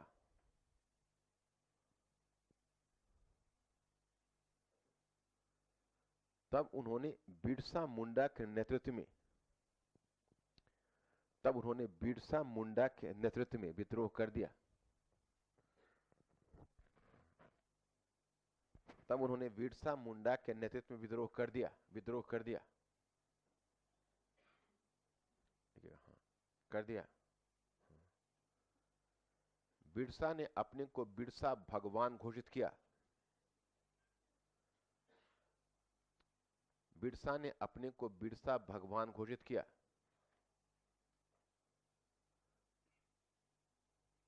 साथ ही उसने अपने को घोषित किया, साथ ही उसने अपने को विष्णु के छोटे भाई के रूप में भी प्रस्तुत किया।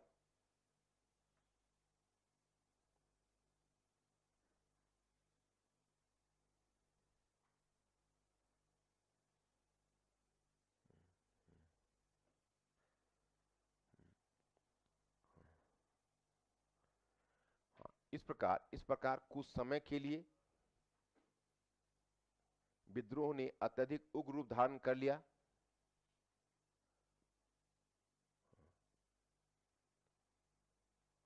विद्रोह ने अत्यधिक उग्र रूप धारण कर लिया। बिरसा ने ब्रिटिश पर हमला करने का आदेश जारी किया। बिरसा ने ब्रिटिश पर हमला करने का आदेश जारी किया। बिरसा ने ब्रिटिश पर हमला करने का आदेश जारी किया।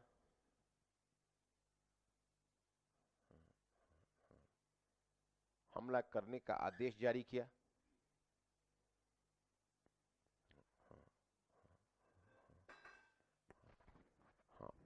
परंतु फिर भी जनजातियों का यह छोटा समूह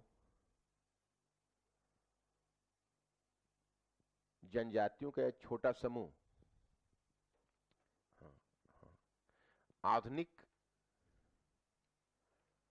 आधुनिक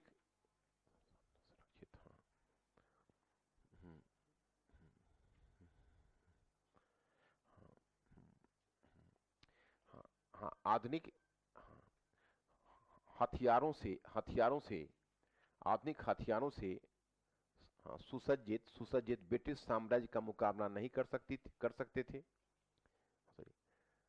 सुसज्जित ब्रिटिश साम्राज्य का मुकाबला नहीं कर सकता था। इसलिए इस विद्रोह को शीघ्र ही दबा दिया गया।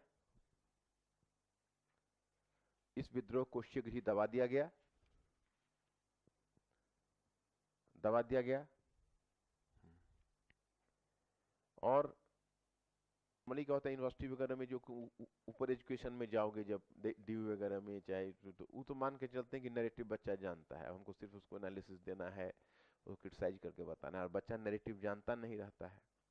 अब इधर एक नया ट्रेंड आया है, अभी एक ईरा मुखर्जी की बुक आई है मुगल हरम पर, द डॉटर ऑफ द सन करके, फिर एक रूबी लाल की बुक आई है नूर जहां पर। तो ये सब जो बुक आई है, तो अब इन लोग, अब ये जो नई जो एक ट्रेंड आ गया है, इधर विलियम डेलिम्पल ने ग्रेट रिवोल्ट ऑफ 1857 पर लिखा हुआ था।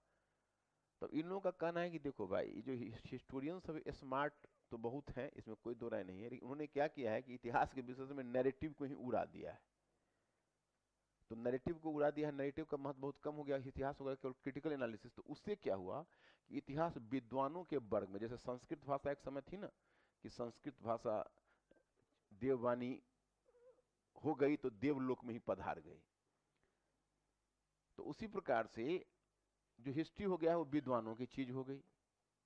कॉमन पीपल को अब क्या, कॉमन पीपल को क्या मतलब है कि भाई आप सोशियो इकोनॉमिक एनालिसिस क्या करते हो, उसका क्या, ये तो कॉमन पीपल तो कुछ मतलब नहीं। कॉमन पीपल अगर तुम्हारे दादाजी से बात करोगे कभी तो बोले इतिहास तो कहानी सुनेगा जी ये हुआ। उनको अगर बताओ कि देखिए औरंगजेब जो था एक बृहद राजनीतिक उद्देश्य से प्रेरित था और वहां पर उत्तराधिकार का जो दारा सिक्कों से हुआ, तो उनको केवल यही मतलब हुआ कि बाप को गिरफ्तार कर लिया, भाई को मार डाला, क्रूर था, धर्म, यही इतिहास का मतलब यही समझेंगे कि अकबर अच्छा था, औरंगजेब बुरा था। अब उनको अगर सोशियो इकोनॉमिक एनालिसिस समझाओगे क्या उनको उसमें इंटरेस्ट लेंगे। तो अब एक नई जो ट्रेंड आई इसमें ये कहना है कि भाई इतिहास के नैरेटिव को खत्म मत करिए, नैरेटिव रहने दीजिए ताकि इतिहास एक पॉपुलर सब्जेक्ट कॉमन पीपल के बीच बना रहे। पार्टीशन में आप एनालिसिस करेंगे, पार्टीशन की एक कहानी भी तो है, लेट देम नो, समझ रहे हो ना। तो धीरे धीरे इस तरह का ट्रेंड अब डेवलप कर रहा है। कुछ ऐसे ही हैं जो प्योर हिस्टोरियंस ने हिस्ट्री लिख रहे हैं, वो कह रहे हैं कि भाई मतलब एक तरह से इस लेखन के प्रति थोड़ा बगावत कर रहे हैं कि भाई नहीं, नैरेटिव होना चाहिए। अभी सब मैं बता दूंगा, थोड़ा जो इंटरव्यू में जब जाने वाले होंगे उससे पहले बता दूंगा। जो इंटरव्यू में तरह तरह के क्वेश्चन, अच्छा अभी हिस्ट्री में वो क्या नया ट्रेंड नजर आ रहा है, क्या आप नई चीज देख रहे हो, तो उस सब के लिए तुम अभी अभी बच्चे हो तो थोड़ा मैच्योर और हो जाओगे तब ये सब चीज बताऊँ। पहले तो अभी एनालिसिस सीखो बढ़िया ढंग से। तो अब इसमें हम इसको पार्ट पार्ट कर देते हैं, जो कौन कौन चीज़ तुमको लिखने में काम आ जाएगा। नीचे ब्रेक देकर लिखिए। हाँ, हाँ, मैंने टाइटल, छोटा सा टाइटल, हाँ, कि क्या, हाँ, क्या जनजातीय विद्रोह एवं आंदोलन, क्या जनजातीय विद्रोह एवं आंदोलन आंदोलन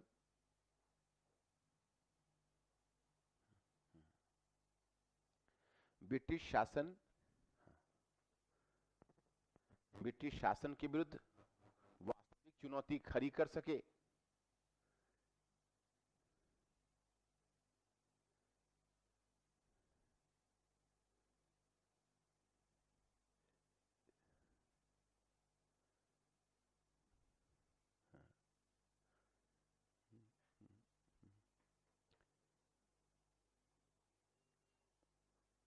ब्रिटिश शासन की विरुद्ध चुनौती खड़ी कर सके, खड़ी कर सके, प्रश्नवाचक चिन्ह, हाँ, डैश देकर लिखिए।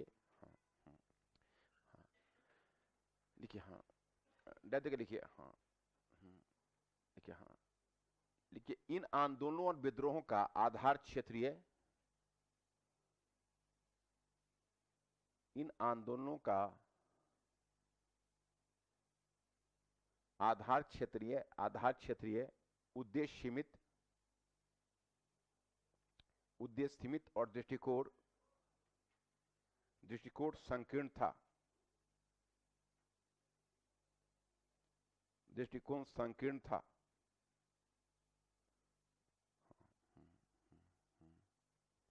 संकीर्ण था, हाँ, लिखिए, हाँ, लिखिए, हाँ, न इन्हें औपनिवेशिक शोषण का ज्ञान था,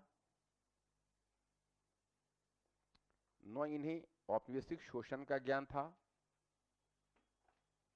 और न ही ब्रिटिश शासन की वास्तविक शक्ति की समझ,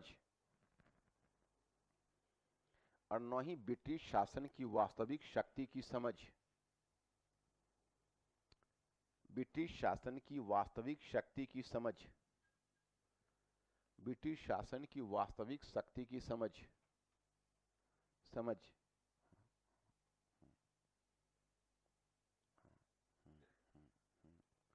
हाँ, ये अकस्मात विद्रोह के रूप में प्रकट होते,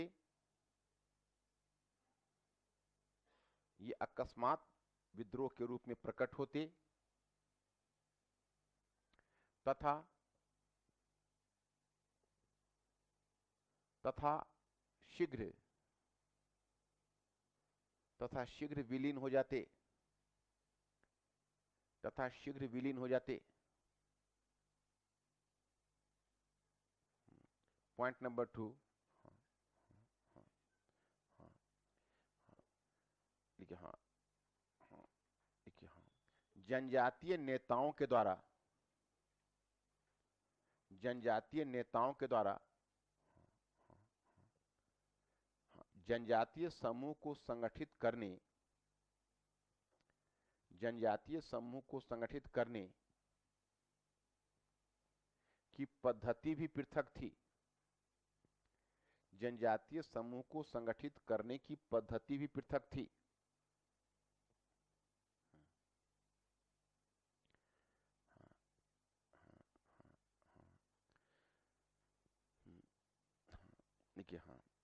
ये रीति रिवाज परंपरा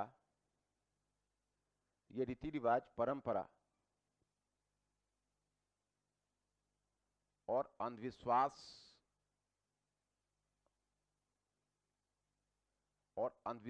से प्रेरित मान्यताओं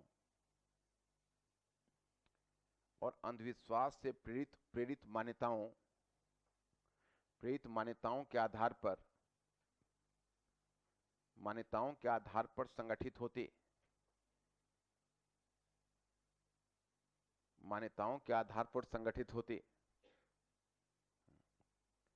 और फिर ब्रिटिश शासन को चुनौती देने का प्रयास करते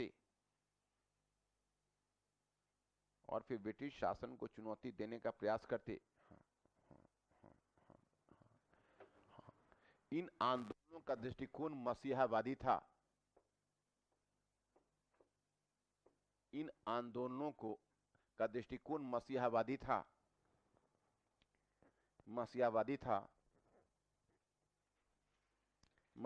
था जिसमें जिसके तहत नेता को अर्धदैविक चरित्र के रूप में अर्धदैविक लिख लोगे नेता को अर्धदैविक चरित्र अथवा उद्धारक के रूप में देखा जाता।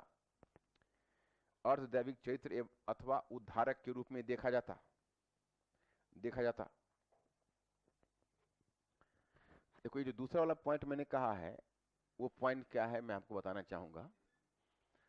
पॉइंट ये है कि मतलब एक सामान्य सी मान्यता जनजातीय लोगों में थी, मतलब वो लोग नहीं तो जादू टोना अंधविश्वास वगैरह में, तो उनको अगर आप आधुनिक विचारों के आधार पर संगठित करने की कोशिश करोगे तो क्या संगठित होंगे? उनको तो एक बार से नेता का आह्वान हो जाते थे। तो मसीहावादी दृष्टिकोण से मतलब है कि उनके बीच में सामान्यतः एक मान्यता यह थी कि हथियारों से अब जैसे बिरसा मुंडा का विद्रोह हुआ तो बिरसा मुंडा को बिरसा भगवान घोषित कर दिया, विष्णु का छोटा भाई। तो ओवर कॉन्फिडेंट हो गए जब विष्णु का छोटा भाई भी हमारे साथ है तो हमें कौन हरा सकता है। तो उनके बीच मान्यता इस प्रकार की हो गई कि अस्त्रों से लदा हुआ एक जहाज आएगा और प्रत्येक जनजातीय के हाथ में एक एक हथियार आ जाएगा, और जब साहब लोग इनके ऊपर हथियार चलाने की कोशिश करेंगे तो बिरसा भगवान अपना हाथ ऊपर उठाएगा और साहब लोगों के हथियार गलकर पानी हो जाएंगे। तो इस प्रकार की मान्यता के तहत वो आक्रमण कर रहे थे और उसी समय उनकी घोषणा आ रही थी, कटुंग बाबा कटुंग, राड़ी कटुंग, साहेब कटुंग, मतलब जो भी है सामने उसको काट कर फेंको क्योंकि बिरसा भगवान का आदेश है। तो जाहिर है कि उनकी अभी समझ बहुत व्यापक नहीं है और उनको तो ये भी पता नहीं कि जिसे हम लड़ रहे हैं उसकी ताकत क्या है। उनको तो लग रहा है कि अरे हुआ भगवान हमारे साथ है, अब क्या करना है। तो पैराग्राफ एक लाइन को लिख दो। हाँ, उपयुक्त कारणों से ये जनजातीय विद्रोह अथवा आंदोलन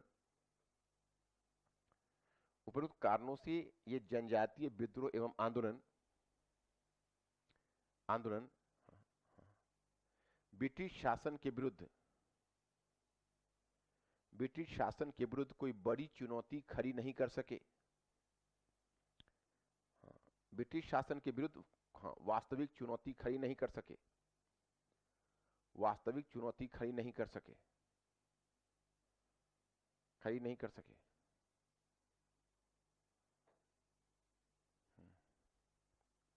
अब नीचे ब्रेक देकर लिखिएगा हेड, फिर माइनर हेडिंग दीजिए जल्दी। हाँ लिखिए, हाँ कि क्या ये जनजातीय आंदोलनों ने क्या ये जनजातीय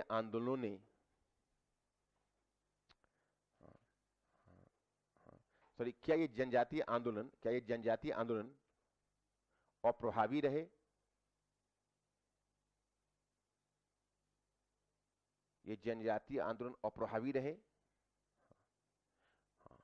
और इन्होंने ब्रिटिश नीति में कोई बदलाव नहीं लाया?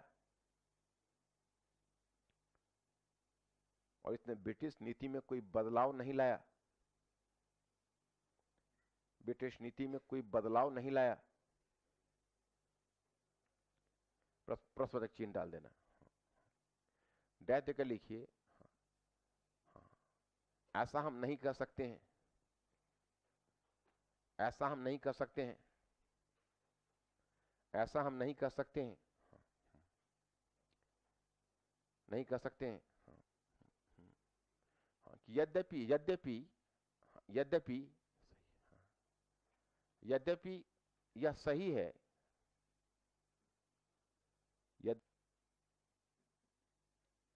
कि ब्रिटिश ने इन विद्रोहों और आंदोलनों को दबा दिया,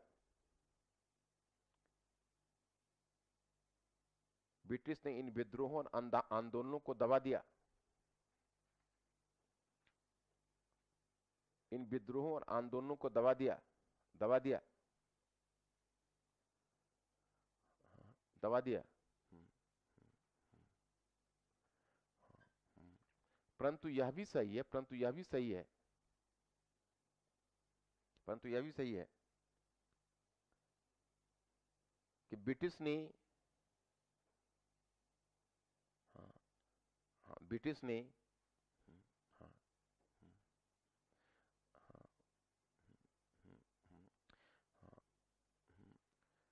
ब्रिटिश ने इनके प्रतिरोध को देखते हुए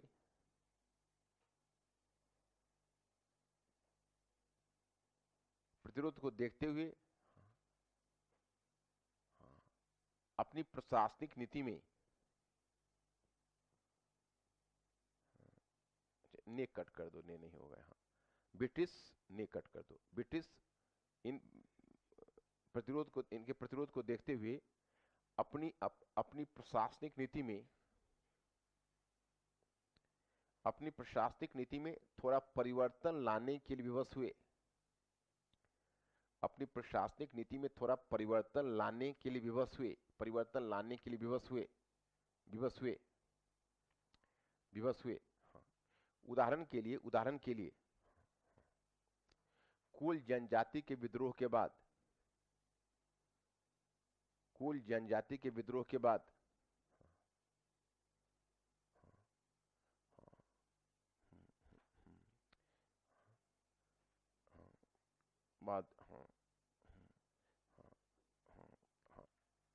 देखिए कोल जनजाति के विद्रोह के बाद कोल कोल क्षेत्र को, कोल क्षेत्र को, कोल क्षेत्र को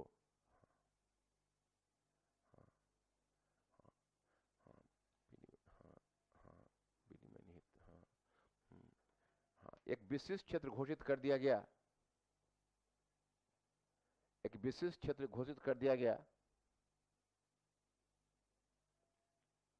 और उसके लिए अलग प्रकार के अधिनियम बनाए गए, अलग प्रकार के अधिनियम बनाए गए,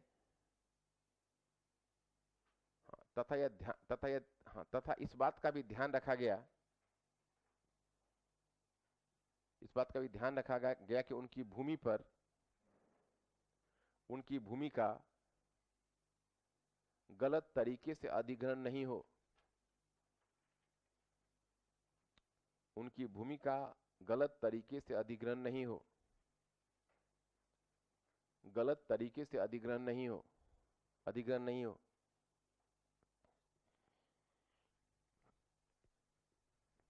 अधिग्रहण नहीं हो। पॉइंट नंबर 2, पॉइंट नंबर 2 नहीं, पॉइंट कहां दे रहे हो, उसे ही निकले। हाँ, उसी प्रकार संथाल विद्रोह के पश्चात, संथाल विद्रोह के पश्चात, संथाल विद्रोह के पश्चात एक पृथक प्रशासकीय क्षेत्र,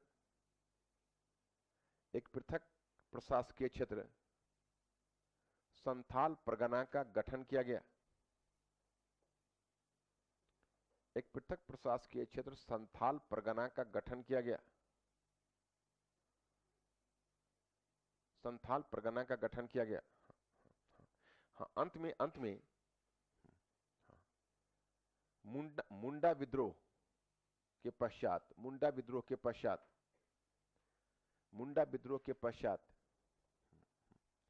1908 में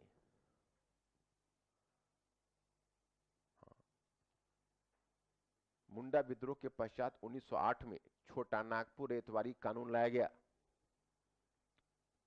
मुंडा विद्रोह के पश्चात 1908 में छोटा नागपुर रेतवारी कानून लाया गया। छोटा नागपुर रेतवारी कानून लाया गया तथा इसके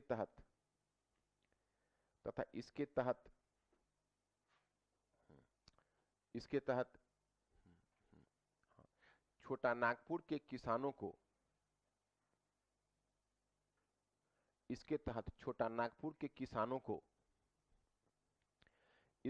छोटा नागपुर के किसानों को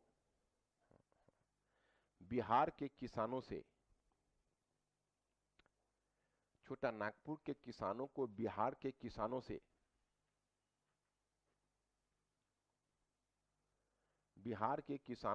कई दशक पूर्व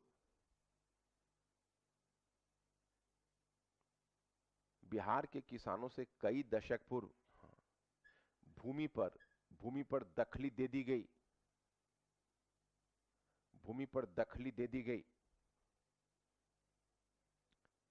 भूमि दखल समझते हो ना? हाँ, भूमि पर दखली दे दी गई। अब ये हो गया। अब नीचे ब्रेक देकर लिखिए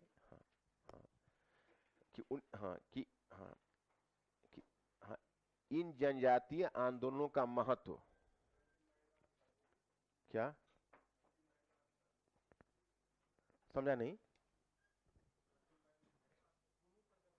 हाँ, दखली।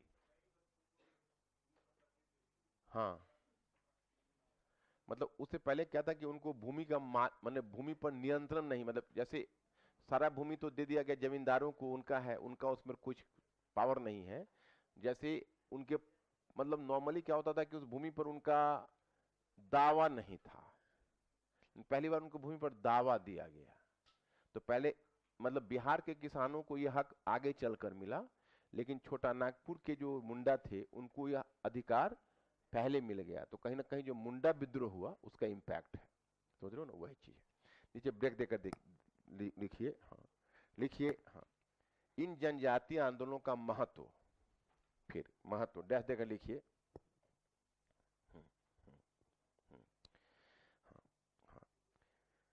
डैश देकर पॉइंट फर्स्ट लिखिए। जिस समय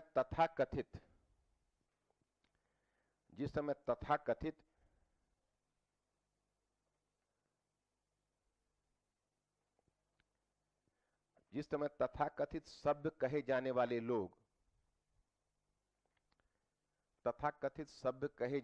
लोग ब्रिटिश शासन के साथ सहयोग कर रहे थे। उस समय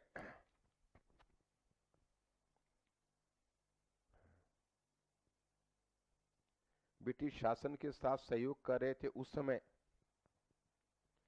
इन्होंने ब्रिटिश औपनिवेशिक नीति के विरुद्ध खड़ा होने का साहस दिखाया।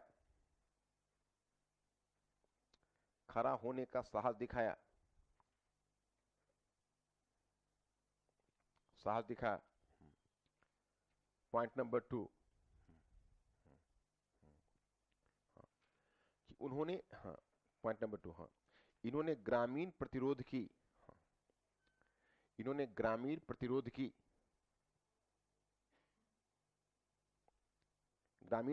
की आरंभिक मिसाल कायम की।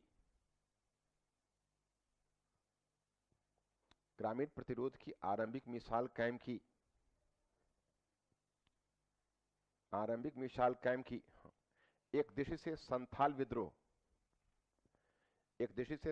विद्रोह 1857 के महाविद्रोह 1857 के महाविद्रोह की पूर्व सूचना बनकर आई थी। पूर्व घोषणा भी कर सकते हो। पूर्व घोषणा बनकर आई थी। उसी प्रकार मुंडा विद्रोह ने आगे आने वाले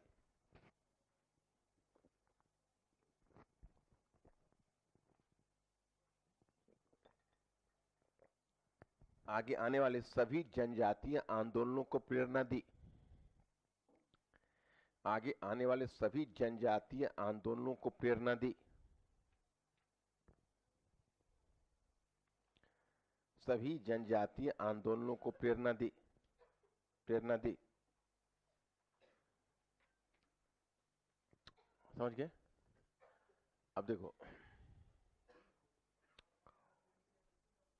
क्या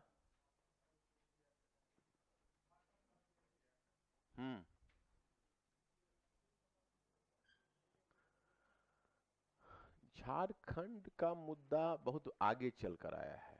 वो आया है 20वीं सदी वाला जो मूवमेंट हुआ है उसके बाद आया है। अभी झारखंड बहुत दूर है। 19वीं सेंचुरी के मूवमेंट में झारखंड का दृष्टांत देना उचित नहीं होगा। झारखंड का जब छोटा नागपुर में होगा ना, ताना भगत मूवमेंट होगा, जतरा भगत मूवमेंट होगा, ये सब 20 के दशक में, 1920 के दशक में आएगा, तो वहां से झारखंड का मुद्दा धीरे धीरे धीरे धीरे फिर जयपाल सिंह आएगा, तो वो बहुत लंबी यात्रा है। अभी झारखंड बहुत दूर है, उसको देना ठीक नहीं। एक पॉइंट इसमें और दे दो, वो वाला भी ऊपर जो हम लोगों ने दिया है, पॉइंट नंबर 2 देना, पॉइंट नंबर 3 लिखना। पॉइंट नंबर 3 लिखिए कि हाँ, हाँ, हाँ, कि इन आंदोलनों और विद्रोहों ने, इन आंदोलनों और विद्रोहों ने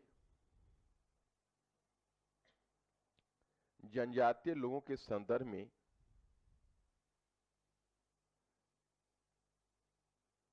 जनजातीय लोगों के संदर्भ में स्वयं ब्रिटिश नीति पर भी प्रभाव डाला।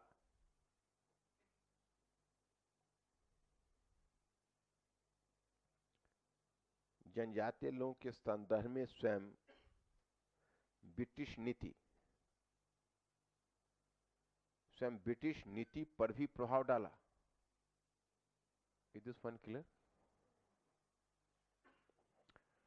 मतलब जनजातीय लोगों के संदर्भ में क्या है कि स्वयं ब्रिटिश नीति पर भी प्रभाव डाला, जो ऊपर हमने लिखवाया हुआ। अब देखो, अब थोड़ा सा यहां पर मैं एक चीज डील कर लेना चाहूंगा कि थोड़ा सा 20वीं सदी के जनजातीय मूवमेंट के नेचर के बारे में थोड़ा तुम लोगों को बताना चाहूंगा। नीचे ब्रेक देकर फिर हेडिंग दे दो, मतलब इसी में है, माइनर हेडिंग ही दे देना। हाँ, हाँ, हाँ, हाँ, हाँ, कि 20वीं सदी, हाँ, 20वीं सदी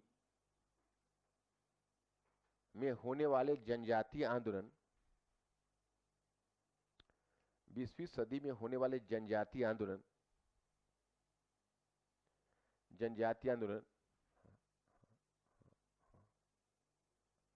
19वीं सदी के आंदोलनों से,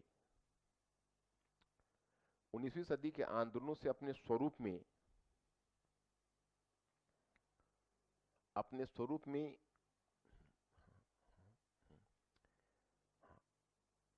आंदोलन से अपने स्वरूप में किस प्रकार पृथक थे, किस प्रकार पृथक थे, अपने स्वरूप में किस प्रकार पृथक थे। प्रश्नवाचक चिन्ह डाल दो। अब डैश देकर लिखिए।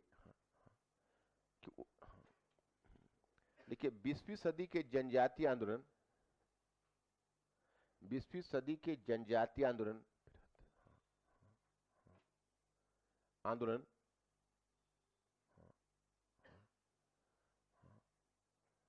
आंदोलन का दृष्टिकोण ज्यादा रेडिकल, रेडिकल का मतलब होता है मूल परिवर्तनवादी, ज्यादा रेडिकल प्रतीत होता है,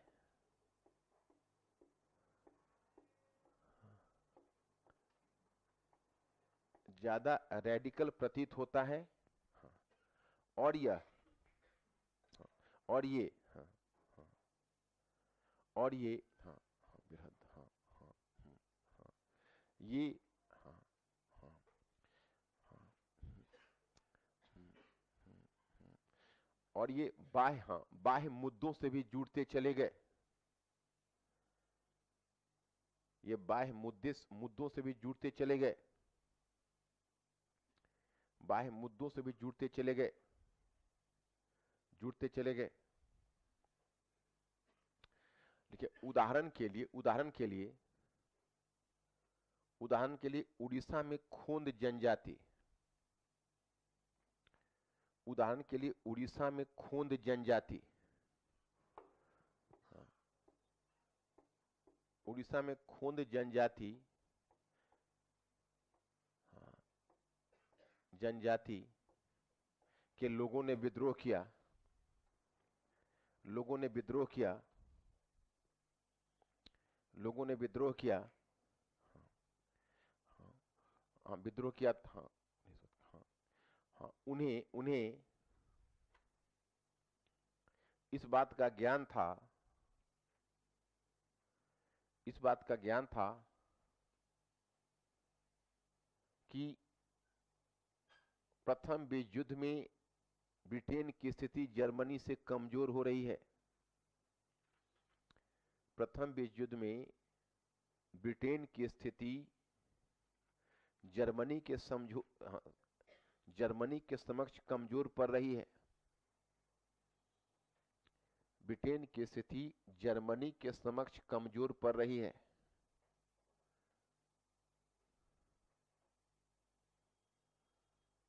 जर्मनी के समक्ष कमजोर पड़ रही है। पॉइंट हाँ इधर हो गया, हाँ, हाँ। उसी प्रकार 1920 के दशक में, उसी प्रकार 1920 के दशक में छोटा नागपुर में 1920 के दशक में छोटा नागपुर में जतरा भगत के नेतृत्व में, छोटा नागपुर में जतरा भगत के नेतृत्व में, जतरा भगत के नेतृत्व में ताना भगत आंदोलन, जतरा भगत के नेतृत्व में ताना भगत आंदोलन, ताना भगत आंदोलन आरंभ हुआ, ताना भगत आंदोलन आरंभ हुआ, हाँ। इसमें गांधीवादी सत्याग्रह, इसमें गांधीवादी सत्याग्रह की तकनीकी का प्रयोग किया गया था।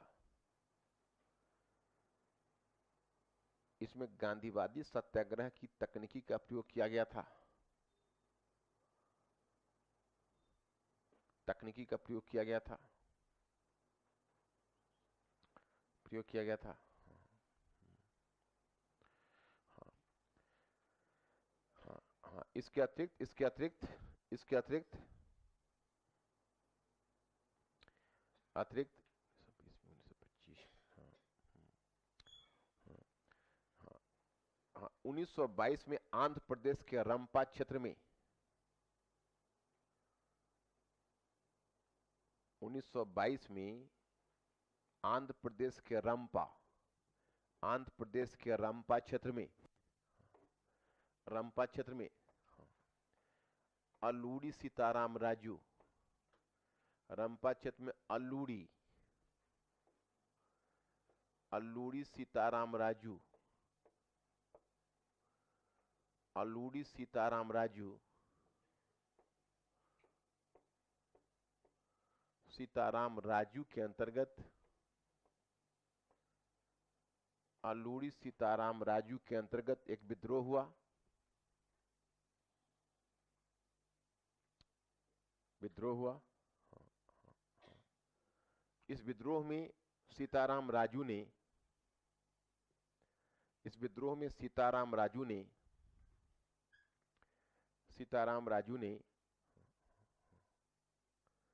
सफलतापूर्वक, इस विद्रोह में सीताराम राजू ने सफलतापूर्वक गांधीवादी रचनात्मक कार्यक्रम को,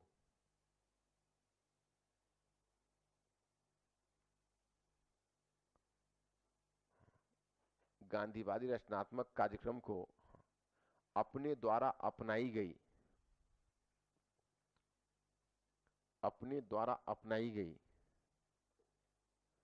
अपने द्वारा अपनाई गई हिंसा की पद्धति, अपने द्वारा अपनाई गई हिंसा की पद्धति, अपने द्वारा अपनाई गई हिंसा की पद्धति के साथ जोड़ दिया, अपने द्वारा अपनाई गई हिंसा की पद्धति के साथ जोड़ दिया। देखो अब यहां पर तुम लोग देखो, गौर करना, ये लाइन का मतलब समझे, अहिंसा मत समझना, हिंसा। आधा गांधीवादी था वो, रचनात्मक ग्रामीण कार्यक्रम तो गांधी से लिया, लेकिन अहिंसा की पद्धति गांधी से नहीं ली, बल्कि अपनी हिंसा पद्धति के साथ अहिंसा रचनात्मक ग्रामीण कार्यक्रम को जोड़ा। हाँ, लेकिन हाँ अंत में हम जेलियांगग्रांग आंदोलन,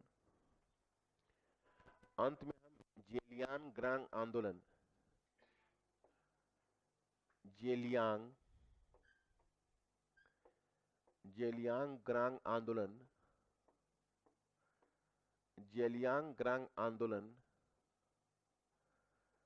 आंदोलन का उदाहरण दे सकते हैं। अंत में हम जेलियांगग्रांग आंदोलन का उदाहरण दे सकते हैं। जेलियांगग्रांग आंदोलन का उदाहरण दे सकते हैं। यह आंदोलन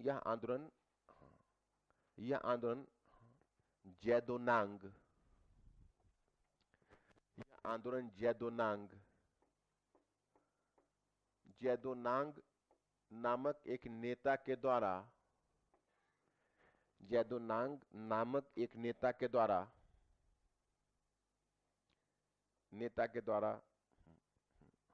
मणिपुर में चलाया गया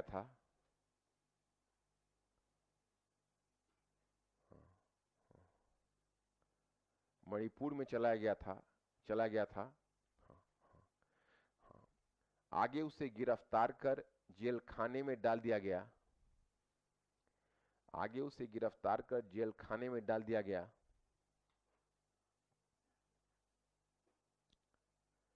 हाँ, तथा मृत्युदंड दे दिया गया।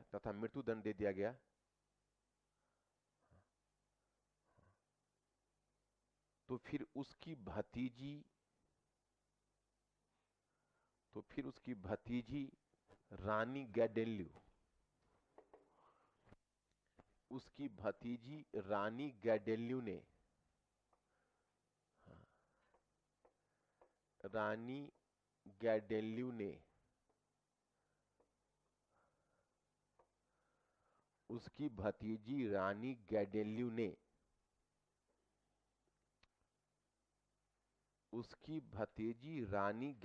ने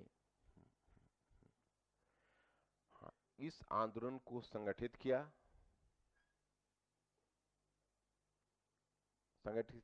किया और गांधीवादी अहिंसक तरीके से उसे आगे बढ़ाया। गांधीवादी अहिंसक तरीके से उसे आगे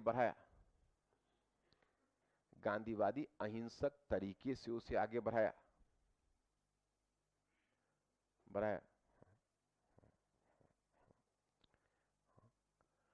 वह 1932 में गिरफ्तार कर ली गई।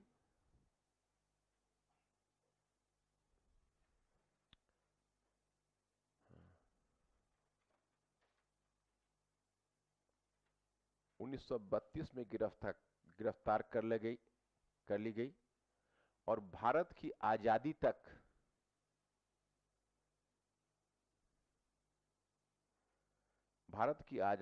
उसने जेल में ही बिताया। हाँ,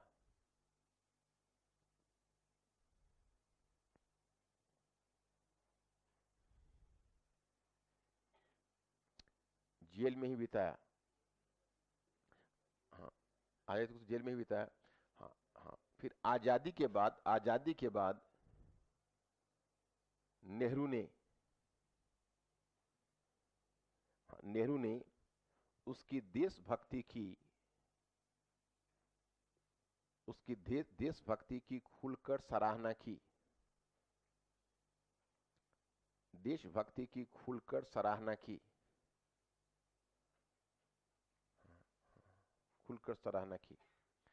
अब देखो, अब 20वीं सदी में तुमको ये बहुत है, इससे न ज्यादा आपको मूवमेंट जानने की जरूरत है, न इससे ज्यादा आप लिख सकते हो। क्वेश्चन का टाइप क्या होगा, थोड़ा हड़बड़ी मत मचाओ। किसी नए मिशन पर जा रहे हो संडे को क्या?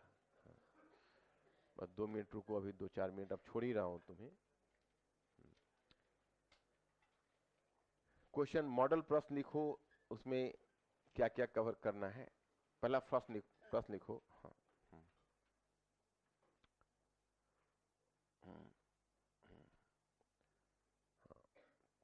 लिखिए पहला प्रश्न, हाँ, कि 19वीं सदी में होने वाले जनजातीय आंदोलन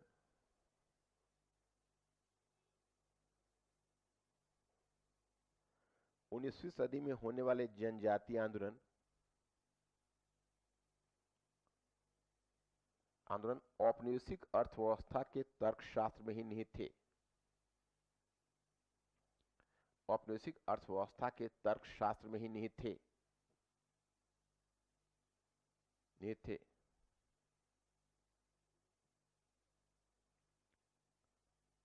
औपनिवेशिक अर्थव्यवस्था के तर्कशास्त्र में ही निहित थे। इस कथन का परीक्षण कीजिए। इस कथन का परीक्षण कीजिए। अब बताओ ये हो जाएगा? कॉन्फिडेंट फील कर रहे हो ना? जैसे उसी में से निकाल लोगे पॉइंट जो शुरू में लिखा है, और मतलब उसको उलट के देखने की जरूरत नहीं है, वो देखा हुआ है घर परिभाषा का। हाँ हाँ, तो वहां से निकालोगे और पहले थोड़ा उसी से शुरू कर दो कि भाई ब्रिटिश शासन की प्रकृति पुराने शासनों से पृथक रही थी। जहां पुराने शासन हुआ था ब्रिटिश शासन ने पूरे इसमें बदलाव लाया। अब उसमें सिविल वाला न लिखकर जनजातीय वाला है, केवल जनजातीय में लिखना कि जनजातीय क्षेत्र में ब्रिटिश गए तो उन्होंने क्या क्या किया। लेकिन उसमें क्या है, केवल कारण लिखने से नहीं काम नहीं चलेगा, तुमको शॉर्ट में ही एक दो लाइन में उदाहरण देना पड़ेगा। कोल जनजाति का, संथाल का और मुंडा का, इसका उदाहरण इंसर्ट करके दोगे। विदाउट उदाहरण जो होगा वो तुम्हारी आंसर में विश्वसनीयता नहीं आ पाएगी, इसलिए उदाहरण के साथ तुमको 2-3 उदाहरण देना पड़ेगा। लेकिन अब 200 वर्ड्स में लिखना है तो 200 वर्ड्स को आपको उसको संभालना पड़ेगा। क्वेश्चन नंबर 2 लिखो। लिखिए,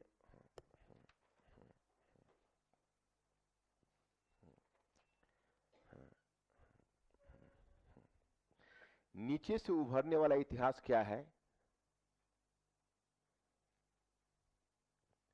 नीचे से उभरने वाला इतिहास क्या है? इतिहास क्या है? या किस प्रकार जनजातीय आंदोलन के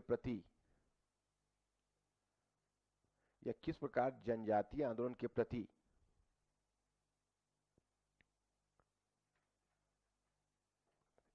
हमारे समग्र दृष्टिकोण को परिवर्तित कर देता है। हमारे समग्र दृष्टिकोण को परिवर्तित कर देता है।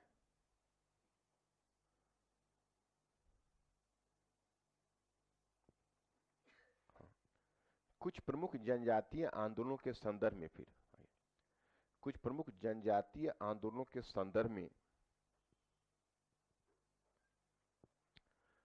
में इस कथन को स्पष्ट कीजिए। इस कथन को स्पष्ट कीजिए।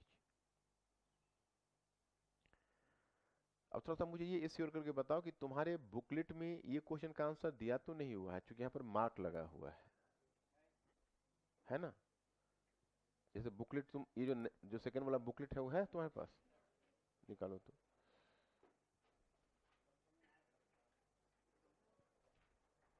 एक मिनट।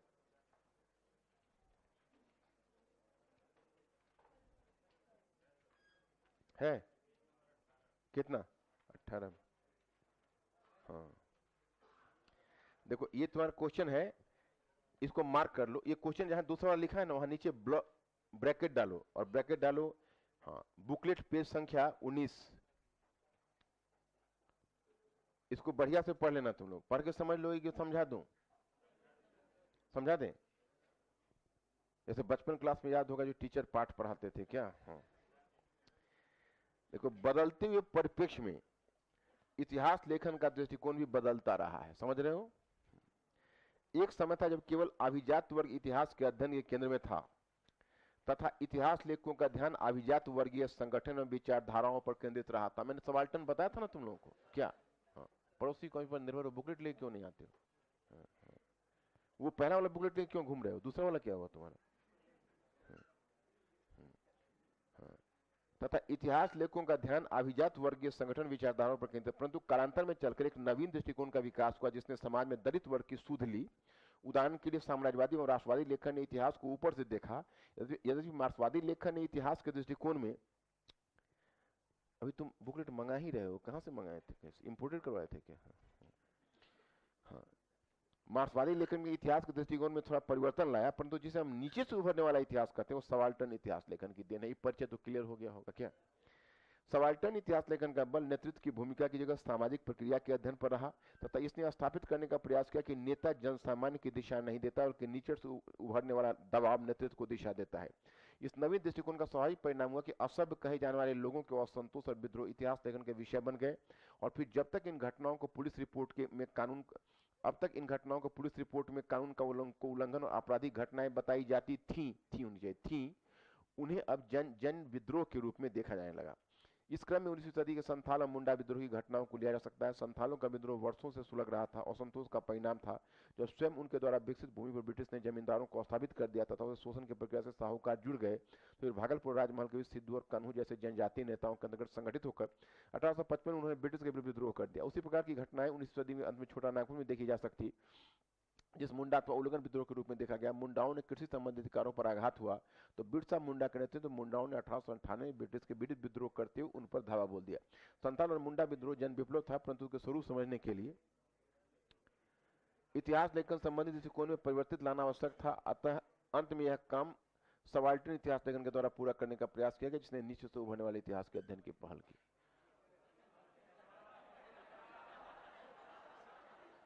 इतना तो तुमको समझना ही चाहिए था, इसमें मुझे क्या करना था, मैंने जो बताना है तो पहले ही बता दिया तुमको। क्या बस एक क्वेश्चन लिख लो तुम, और एक क्वेश्चन तुम लोग के लिए लिख लो, उसके बाद मैं फ्री कर देता हूं। क्वेश्चन नंबर 3 लिखो।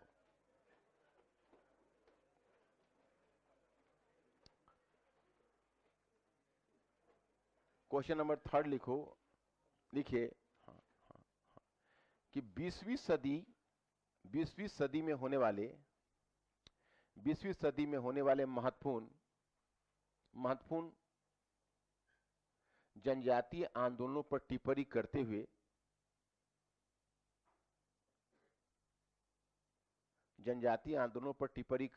दर्शाइए कि ये अपने स्वरूप में 19वीं सदी के आंदोलनों से किस प्रकार भिन्न थे। ये अपने स्वरूप में 19वीं सदी के आंदोलनों से किस प्रकार भिन्न थे। प्रश्नवाचक चिन्ह डाल देना। 19वीं सदी के आंदोलनों से किस प्रकार भिन्न थे। अब देखो, मैं तुमको कल किसान आंदोलन करते हुए 1857 के महाविद्रोह पर चलेंगे। किसान आंदोलन तो 19वीं सदी का ही कल कराऊंगा। 20वीं सदी का किसान आंदोलन मैंने प्लान किया हुआ है कि तुम लोग का जो राष्ट्रीय आंदोलन वहां है ना, जहां 20वीं सदी में हम लोग जाएंगे, तो साथ साथ जैसे खेरा है, चंपारण है, तो उस महत्वपूर्ण किसान आंदोलन 20वीं सदी का हम लोग 20वीं सदी में ही करेंगे, साथ साथ करेंगे, क्योंकि उसमें बहुत सारी धाराएं राष्ट्रीय आंदोलन में जुड़ेंगी, तो उसको उस तरीके से लेते हुए, है ना।